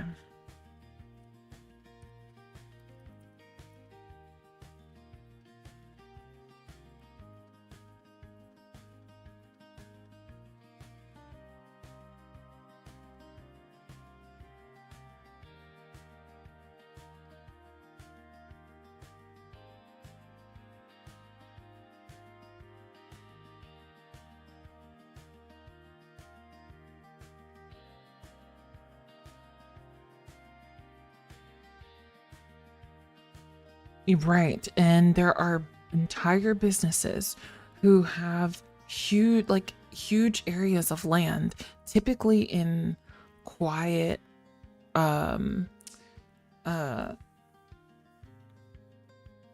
like countryside, not countryside, I don't know if that's the right word, like residential areas. And the noise alone that the crypto, exactly, Abel, the noise alone that some of the crypto power plants, if for lack of a better word, create is damaging the health of the people that live around the crypto areas. So let me link a video when I find it.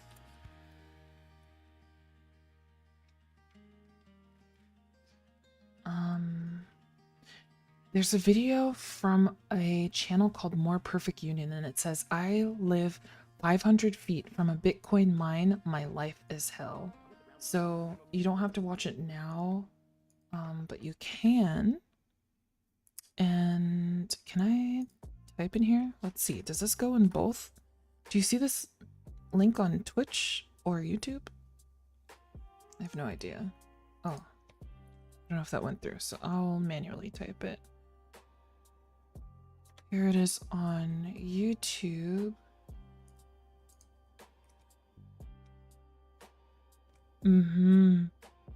Yeah, so I think a lot of computing can do it, but it makes sense. Like, here, I'll put it on Twitch. This is a YouTube video I saw.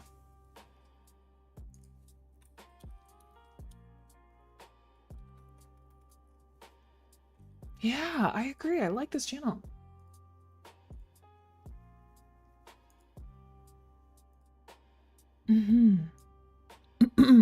Exactly. And crypto, the buildings, they're taking space and it's used for nothing else other than crypto mining. So they moved into like this rural area in Texas, at least this one in this particular video. And the decibels of the sound coming from this Bitcoin mining facility is physically harming people. And the energy consumption is massive for them.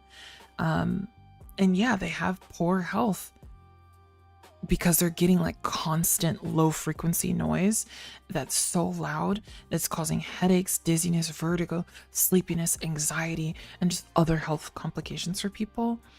And there's nothing that they're contributing to society with taking up this space in this particular area.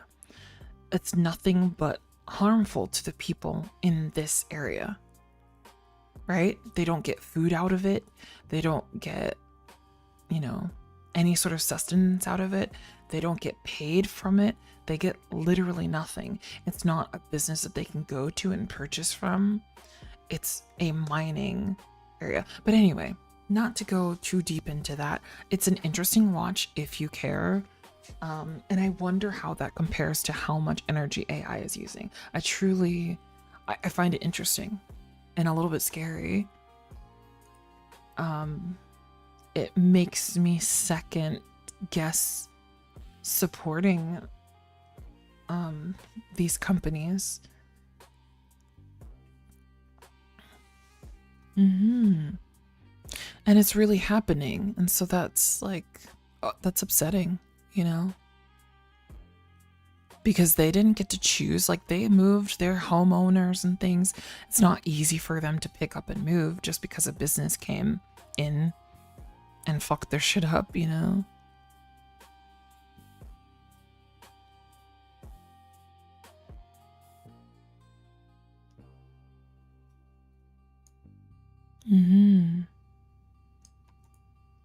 All right, so I'm going to try to generate a song that might fit this story, and then we're gonna read the story. Are you guys ready to be scared? Should we whisper? gonna watch it later. Yeah, save it to your watch later. Or do what I do and copy the the transcript and paste it into AI and have it summarize and hurt the environment while learning about how people hurt the environment. There you go.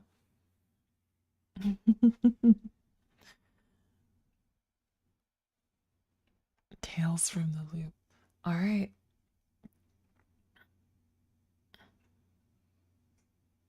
No worries. We're gonna read it like it's horror. Are you ready? Here's music. It might not match, but it is what it is. I'll turn it down a little bit though.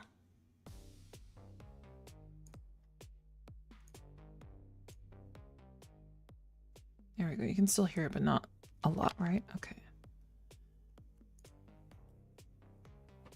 Okay, it has no title. It's called Big Game.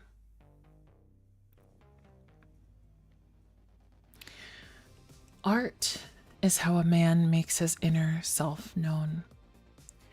This music doesn't match at all. Oh, hold on.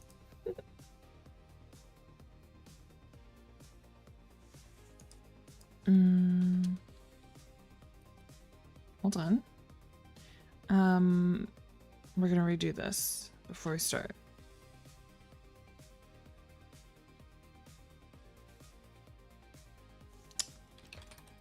What's the word I'm thinking of?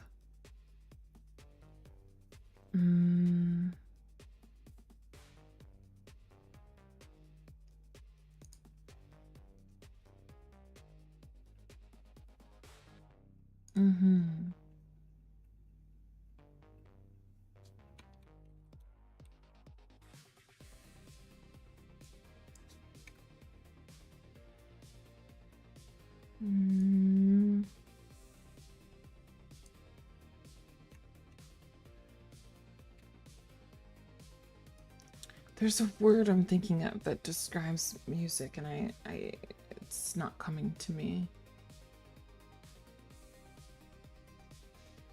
It'll come to me. Hold on. Let's listen to another song.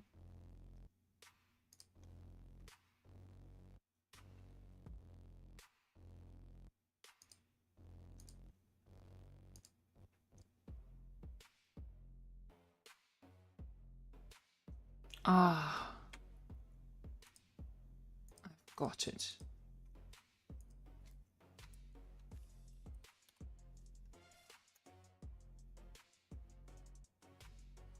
Vein Patch on Steam.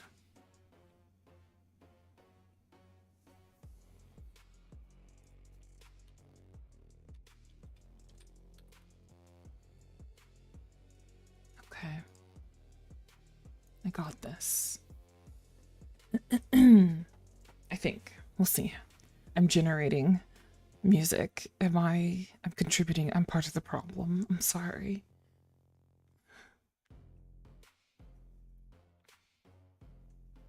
Here we go. This is better. Okay. Art is how a man makes his inner self known. He may be broken inside. He may be whole. His view of the world may be true and beautiful, or it may be warped and corrupt.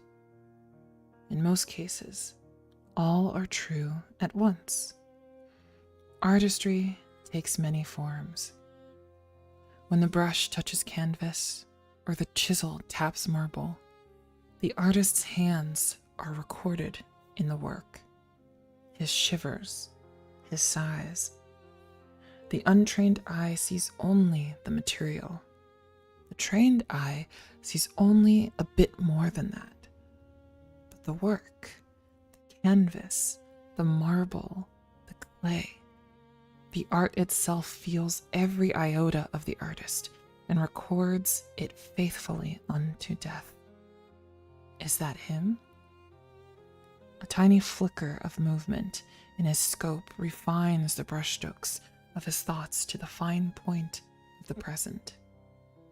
16 hours in this beautiful, quiet forest laying prone beneath the rake brush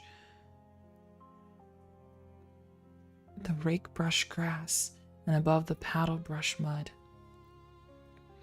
What was to be half a gallon of dandelion yellow, piss-soaking pastel green gilly, all mercifully overshadowed by the deep, cozy indigo of a low, slow summer night. Art is everywhere, if one is willing to open the eye to it. Another flicker of movement, and his myriad thoughts of lovely oil on lamb skin and pigment in plaster sharpen to the monochromatic print of a sign of his prey. He's not quite sure that his target is present, but he can wait as long as it takes. Michelangelo said that the sculpture lies within the marble, and that the chisel simply frees it, a tap at a time. His chisel is chambered in .308 Winchester. His paintbrush is partially jacketed hollow point with a plastic tip for aerodynamics. It is not the finest brush, nor the most precise, but it is one that he has come to love for its fearless and fiery ability to bring the most potential to life. When his target shows himself, the wall behind him will receive his crimson abstraction. Art is how a man makes his inner self known. The hemoglobin-rich paint that his brush will apply, and the Take care, D-baby, sleep well. Marble in which his muse will be revered are somewhere over there in the low lunar light. A human skull is a tricky palette. Aim too high, and you get such a nasty mess across the canvas. Aim too low, and you'll paint the wall beautifully, but the target struggles are much more likely to mar the finished work. The liver is a much more forgiving medium, but art without boldness is not art at all. A glint in the dark returns him to the blank sheet of matte 100 weight 8.5 by 11. Range was dialed in a day ago. Wind is clear and still, like primer dried in a peaceful study. Coriolis accommodations were nice and therapeutic as always. When his target shows, the first shot will be clean and elegant, and the second and third, if it misses, will be final and clear. Tap, tap, tap. His heart has slowed in long hours to the quiet come and go and come of languid, loving patience. His art is a meditative one. The target steps plainly into view, framed perfectly against the cinder block and plaster canvas, as though choreographed obediently to suit the rule of thirds, and he shifts his rifle to train his sights on the unwitting fool. A silent, snapping crack meets his ears. His rifle remains unfired, his come and go and come off beat for the dash of copper lead and crimson red that he knows is his artful heart of hearts, now graces the canvas of the hinder darkest dark. Another sniper, he thinks to himself as red and dark rush in. Another artist, whose brush has struck and whose chisel has tapped its first and penultimate tap, is finally making of him the art he loves so deeply. He awaits the second and final tap of the chisel of the fellow he has come to know and love in this smallest moment at the end of his creative arc. For someone to have bested him, it would only be right for a sweet and final signature to verify the name, the art. His vision is fading fast, and his flesh cries out in searing, soaring, electric despair, but he knows that a second round is coming, and that when it arrives, his part in the artist's art will be played. Art is how a man makes his inner.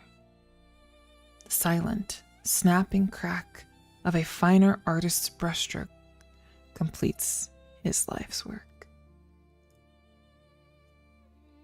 The end.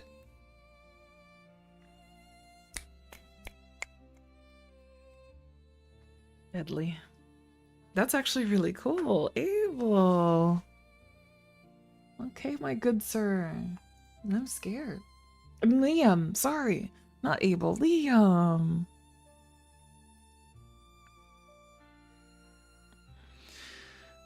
What do we think?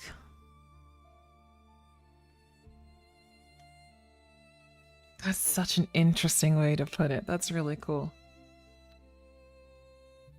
Bravo. Bravo. Follow Liam Payton streams, everyone. He streams on Twitch and YouTube now. Very cool. It's an interesting way to see it and describe it, and yeah, I liked it. I liked it. That was cool. I definitely messed up a few times. There were a couple words that I'd never seen before in my life, and I may or may not have pronounced correctly.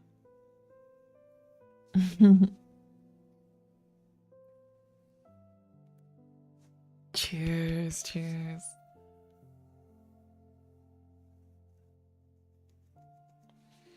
Shall we look on Reddit for something else to read? I enjoy reading, even if I don't know how to read.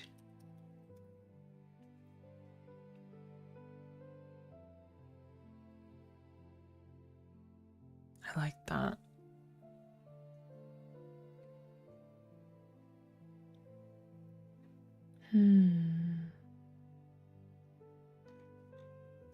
They have like, is there an off my chest community? Yes. Thank you. We shall read more stuff. So Off My Chest is a community on Reddit. The description says, a safe community for support, a mutually supportive community where deeply emotional things you can't tell people you know can be told. Whether it's long-standing baggage, happy thoughts, or recent trauma, posting it here may provide some relief. We'll listen, and if you want, we'll talk. We aim to keep this a safe space. So I'm gonna sort through the best.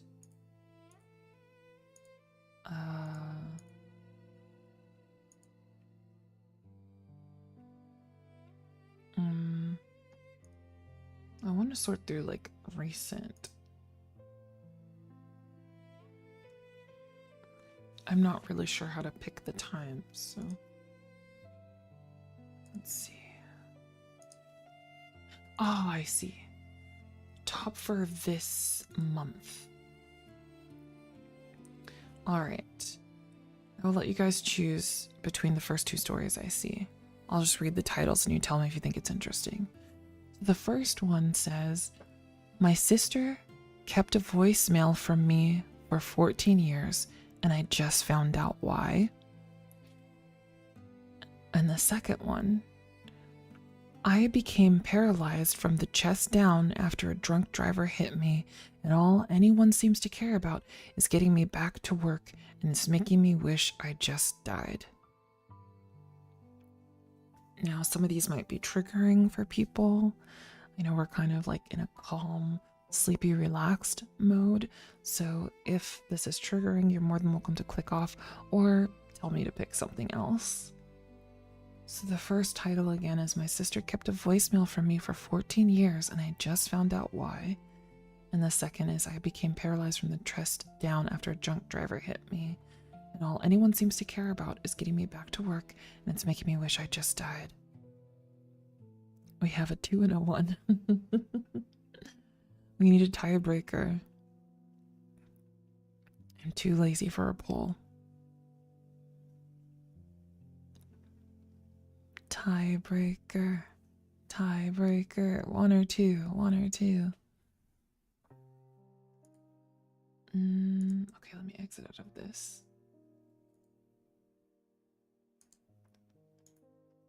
I guess we'll click on both of them. Viva 1, okay. Well, this one's kind of short, okay. So, my sister kept a voicemail from me for 14 years. When I was 15, I called my sister, who was 21 at the time, crying because her mom had screamed at me again for something stupid. My sister was already moved out, living across the country. She picked up immediately and stayed on the phone with me for hours. We've always been close, but she moved back recently and we've been cleaning out boxes together. Today, she handed me her old phone, one of those chunky slide phones, and said, "I want you to hear something." It was a voicemail from me at 15, sobbing, scared, whispering, "Can you please come home, please?" I'd completely erased that memory. She told me she kept that voicemail all these years because it reminded her why she worked so hard to be someone I could rely on. Then she said, "You were the reason I grew up. I wanted to be better for you." I had to leave the room because I couldn't breathe from crying. I didn't know she saw me that way. I didn't know I mattered that much to anyone. I still don't know what to do with all these emotions. I just needed to write it somewhere before I explode. Oh, that's actually sweet. All of these are shorter because they're not like stories. It's just like getting something off my chest. Okay. So I'll read the next one. It's the paralyzed one.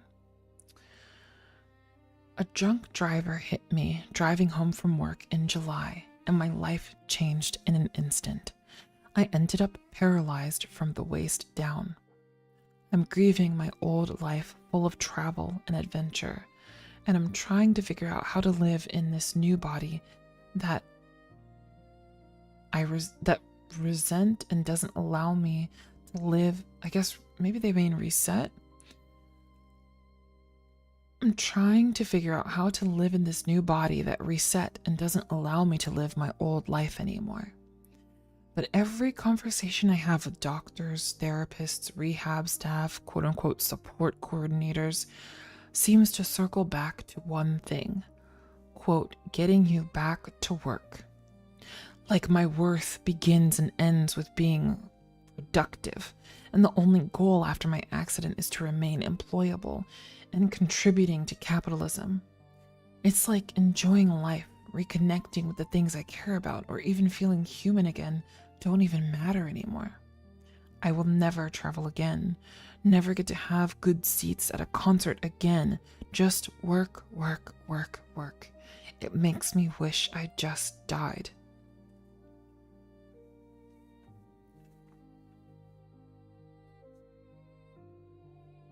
Hey, no, what's up? Welcome. We're just reading stories on Reddit or off my chests on Reddit. I kind of want to do an Am I the Asshole? Let's do AITA.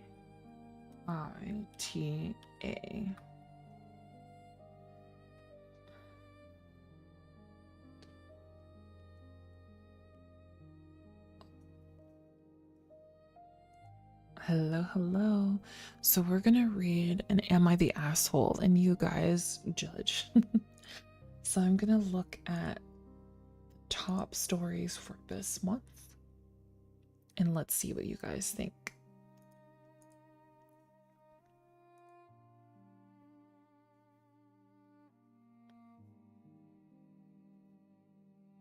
Okay. Let me cue up some music.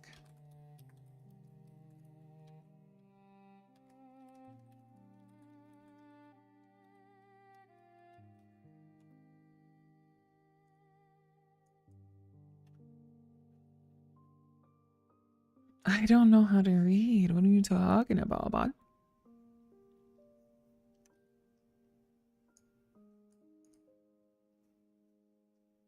I don't know what you're talking about.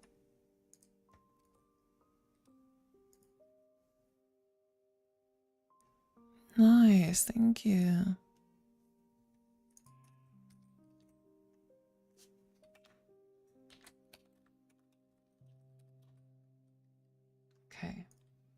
gonna queue up 4 songs. Here we go. Alright, the first story. Am I the asshole for connecting to the earpod after my niece swallowed it to see if it would play in her stomach? When my 3-year-old niece swallowed my sister's left AirPod, everyone started worrying right away. I was trying to lighten the situation, so I connected the AirPod to my phone and put my ear to her stomach to check if I could hear it. Surprisingly, I actually did hear a little sound coming from inside her, which made the moment a bit funny for me. But the people around us didn't really find it amusing. They all looked at me like I wasn't taking things seriously at all. I was just trying to calm the mood. But instead, I ended up being the only one laughing while everyone else was still stressing about the AirPod inside her.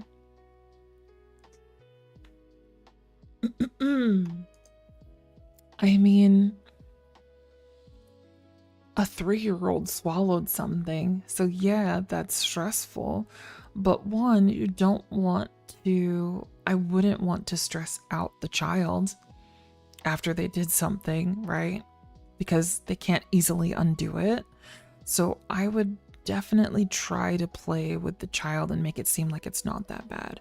For example, if a kid gets hurt, you ever notice how sometimes they pause and they think about it first until they realize that they're hurting, right? So the parent's reaction can definitely change how they respond.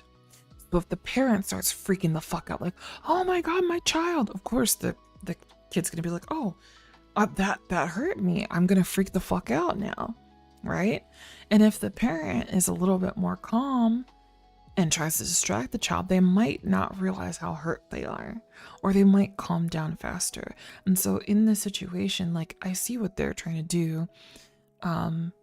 While I think it's only funny if the kid is okay, but I don't think they're the asshole for trying to lighten the mood during a serious situation. It's not like he was, you know, dressed up as a clown at a funeral and doing a bunch of like silly tricks, you know what I mean? As if it was a birthday party. But, you know, I think it's actually cool that he could hear something. That's wild. Yes, Foster. We're reading some Am I the Asshole stories real quick. And we're curious what you guys think.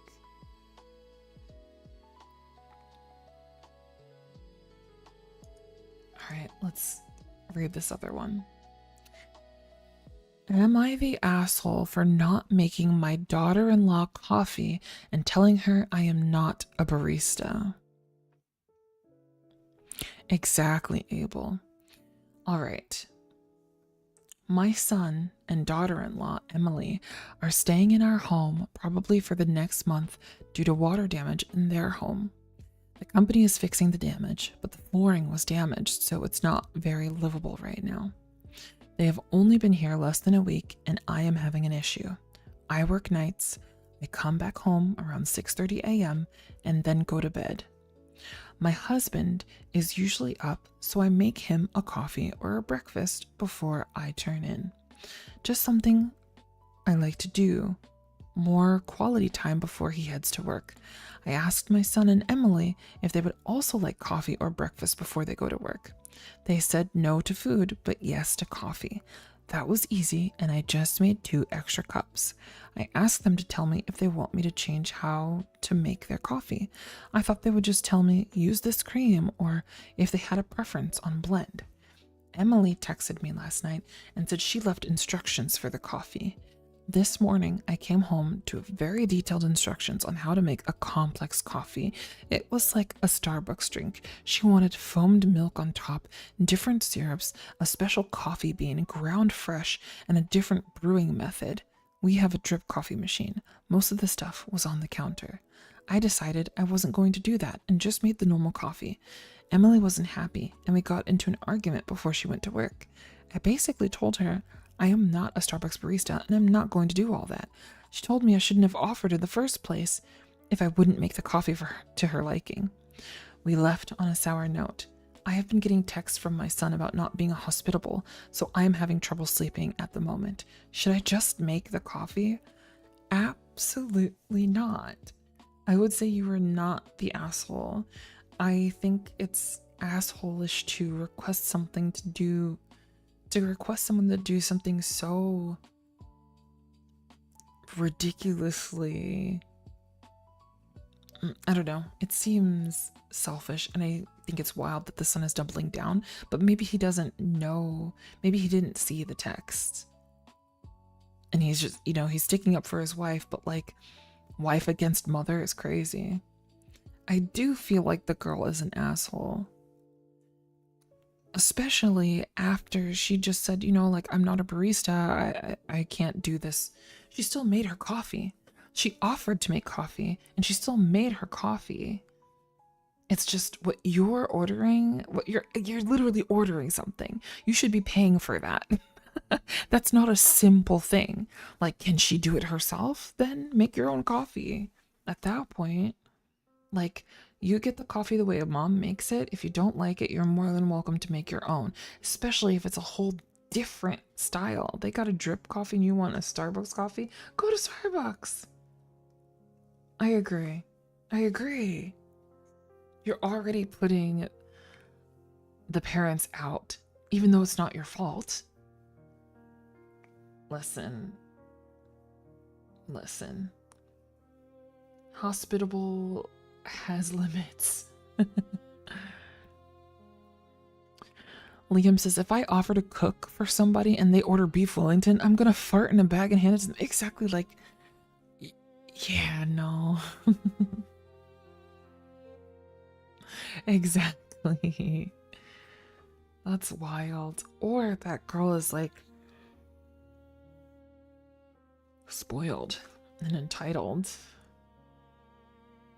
because the mom is being kind enough to like put them up in her house. They should be the ones making coffee. Like, mom and dad are hosts, not staff. She's coming home from work and doing a little thing before. Like, after working for hours, obviously the midnight shift, she's coming home at 6 o'clock in the morning and making her husband coffee like she normally does. But he has the same simple coffee every day.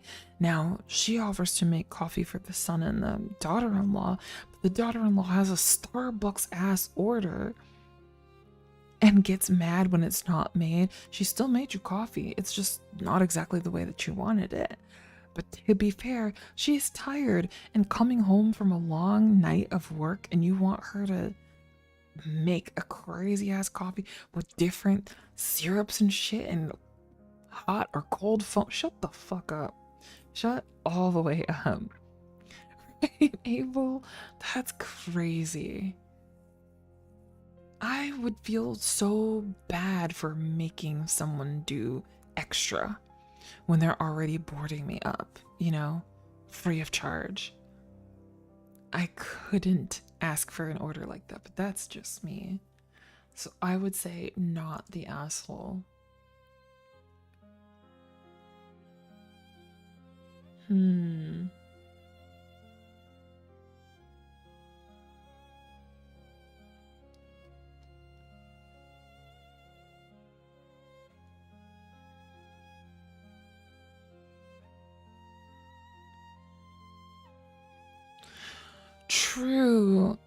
True, no GLG. I feel like obviously people are coming up here when they're upset and they're like, am I crazy? Like, is it me? And some people are delusional enough to still say shit in a way where people can see through it and be like, nah, dude, that sounds like a misunderstanding and like, you're the one who's the asshole. So let's see if we could find one where someone is the asshole. So this person says, would I be the asshole if I started locking our bedroom door in the mornings?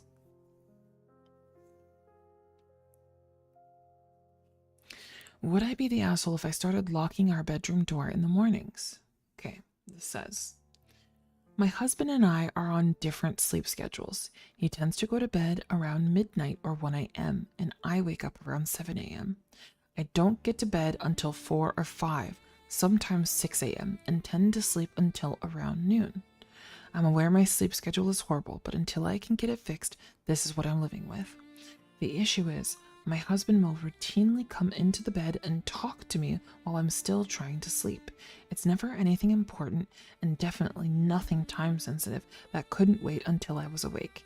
He comes back into the room every 20 to 30 minutes, sometimes to make some random comment, sometimes to ask me a random question.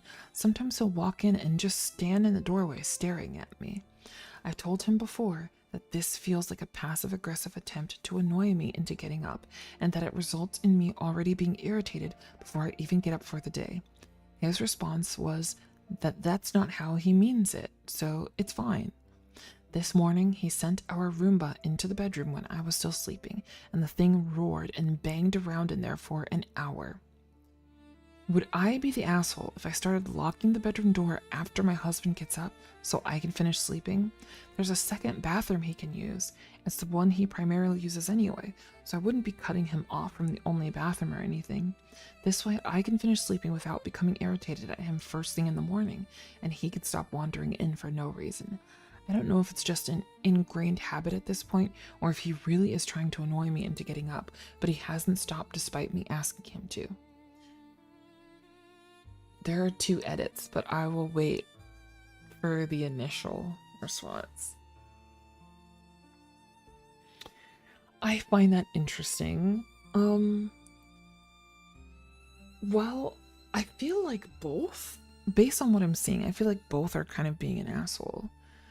Obviously, the husband is being an asshole for not respecting the wife's sleep schedule, even though her sleep schedule is not great.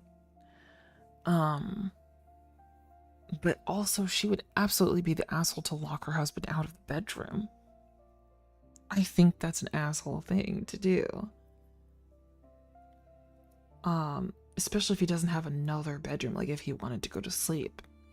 If he doesn't have another bedroom to go to, she only mentioned another bathroom. So I still think both. Exactly, right? Now, if I were the husband, I would respect someone's wishes to sleep. But I feel like a lock is extreme.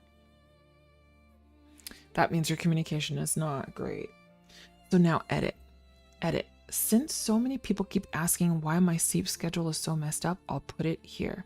I'm disabled and have chronic pain. If I go and lie down before I'm actually tired, I just end up lying there in pain.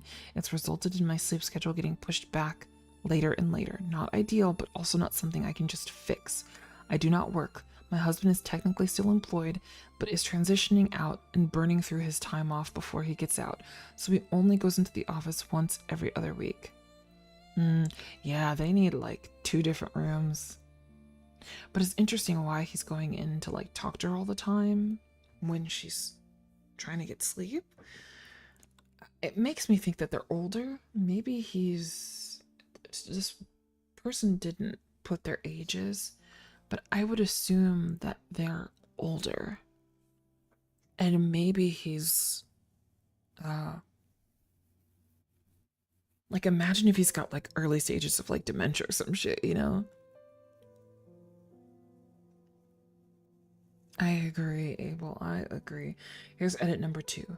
Many people are pointing out that maybe my husband is lonely. That's a lot of hours that we could be spending together, etc. We're together literally all day, nearly every day. He only goes into work once every 2 weeks, and even that is only for 3 to 4 hours at a time.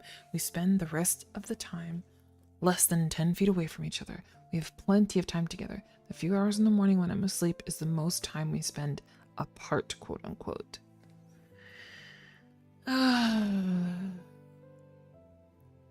I do think sleep is important, and I understand people being grumpy if they don't get their sleep. So, kind of justified crash out, but I still think both are a little assholey. A little bit. Not full asshole, just a little stinky. Alright. I'm going to read one last one and then we'll read Liam's story. Am I the asshole for using a disabled person for my quote unquote own benefit? I don't know if I want to read this. What is this? Already the title's giving asshole. I can only imagine what this story is going to say.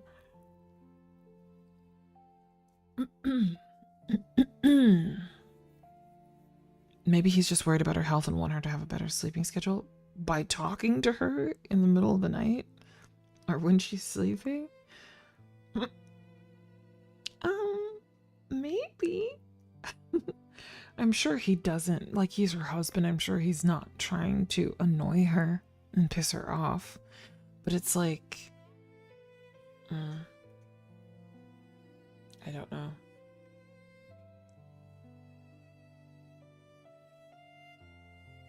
Communication, man.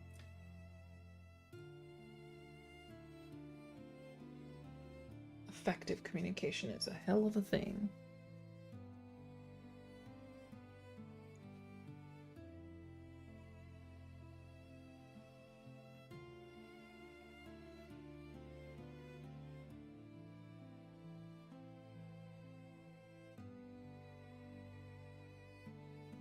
Ouch.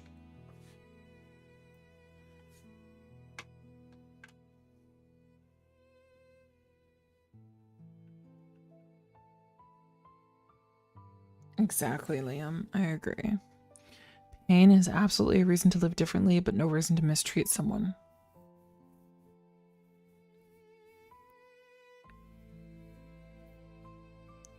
Abel, have a good night. Thank you so much for hanging out. It was great to have you in here. And thanks for the music recommendations. That was nice. All right.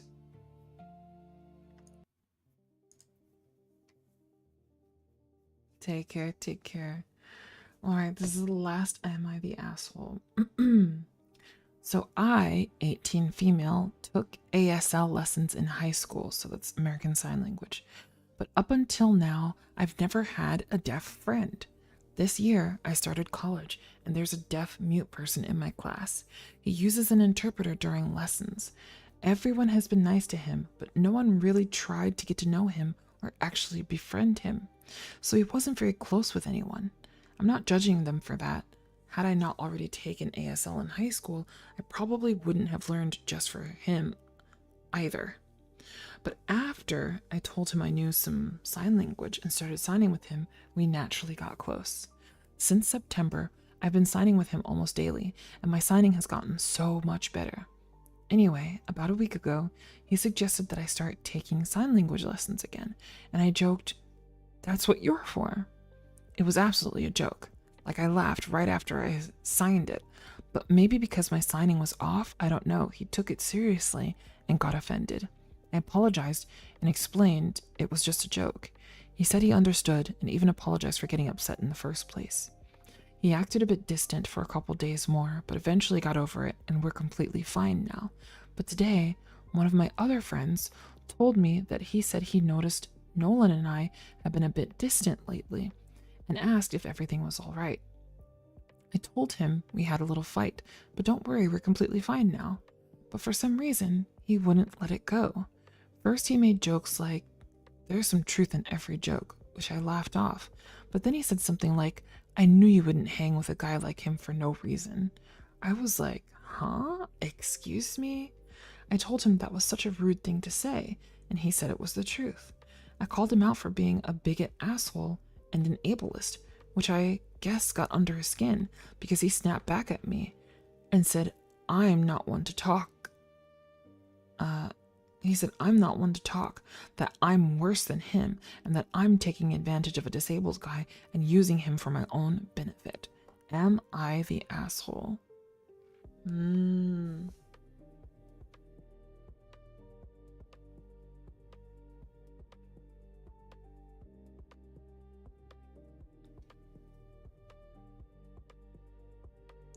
So they made a joke about using their friend for free lessons, and it caused like a little tiff between them. Then they told another friend about it, and the other friend is saying that there's always some truth to jokes.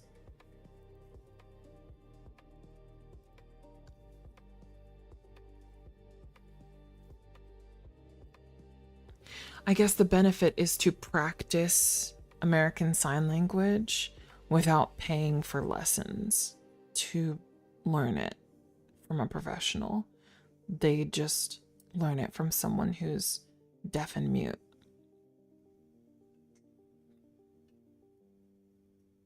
Mm.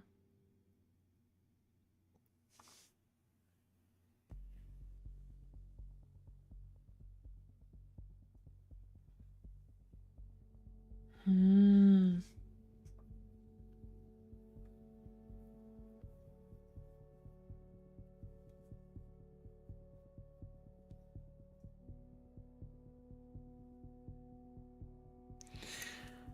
So she said, since however long ago that she'd been signing with him on the daily, and her signing has gotten so much better. So she's noticing an improvement, which means he, he is helping her, the person who's signing with her, right? Or who she's signing with.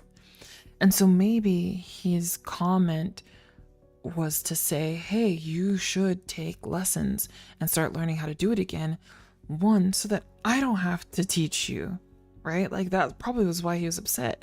He basically might have been like, I don't want to have to teach you. I just want to have a comfortable conversation. So you should totally consider having lessons again so we can communicate effectively and easily without it being like me teaching you. And then she made a joke like, well, that's what you're for, as in free lessons. So I could see why he would be upset about that, because obviously I think he must have mentioned it in a more serious way, trying not to be.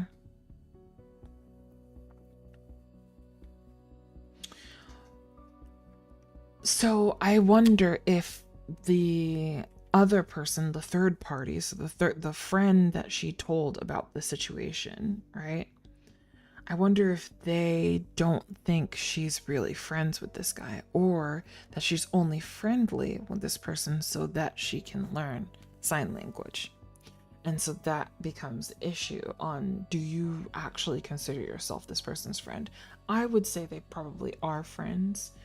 And they both apologize to each other, which means, they're able to recognize, I guess, kind of mistakes that they make, or that they may have affected someone else negatively and not as intended, and able to take accountability. I agree.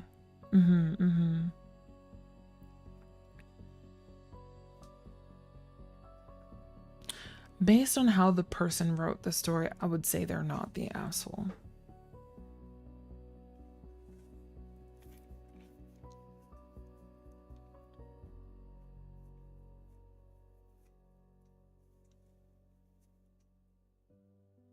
Interesting. I think some people would think that they are an asshole, though. Let's see. Are any of the people you speak to deaf? Because in deaf culture, it's acceptable to be far more blunt than it is in English.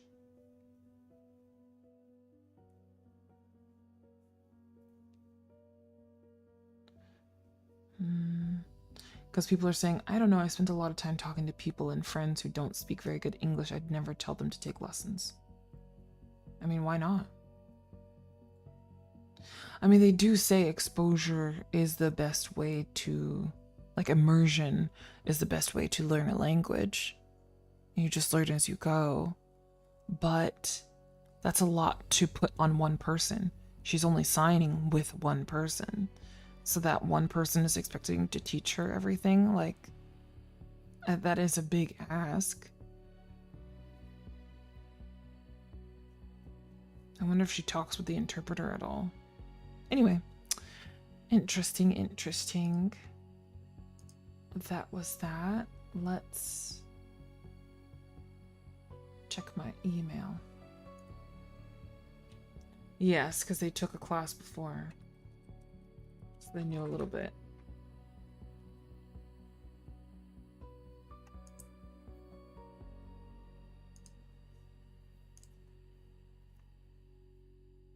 Exactly. I think so. What you sent me looks like a bunch of code. It's opening like code for some reason. You gave me like a website. It's a superbuilt.html. So I don't think I'm seeing it properly to be able to read it.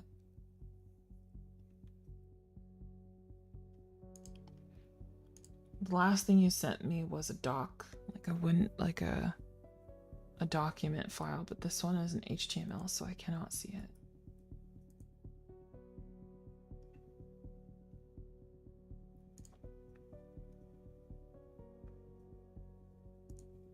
Yep, whoops, indeed. I believe we're going to have to try it another time because it is almost 3 o'clock in the morning for me. So this is a good time for me to get out of here. I've been here for well over 3 hours and I just wanted to fix my stream a little bit, and then we did it. So I'm really excited. I'm really happy. We got Twitch and YouTube. I can go live on both simultaneously. The chat shows up on both simultaneously, and I can see them both simultaneously. So thank you, Liam. Thank you, everyone in chat, for supporting, for hanging out, for sticking out, for believing in me, and for helping me out, because we did a thing. We did a lot of things. And now I am tired. So I am gonna get ready to go to bed. I hope you all sleep well when you get there. And I'll see y'all tomorrow. Well, tomorrow's Friday. Thank you, thank you. Alright, and with that, it's time to go. Have a good one, y'all.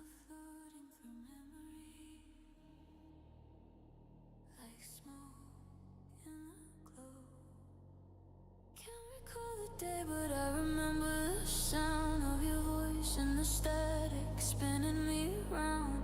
Shadows on the wall, warm evening hue. Everything faded except you.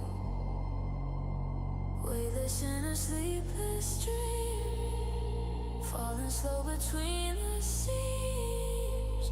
What we were, I can still feel. Half illusion, half real. I'm floating through memory, lost in the air. Colors are bleeding, but I don't care. Echoes of you keep pulling me down. I was lost in the river, now I'm finding my ground.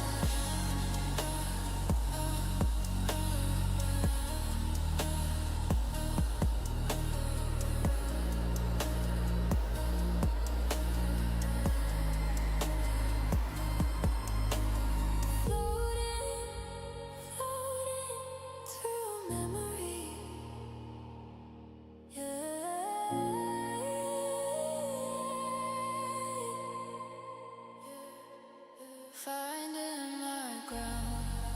You were lightning caught in glass, a moment too fragile to last. But every pulse of this baseline's beat reminds me how we used to breathe.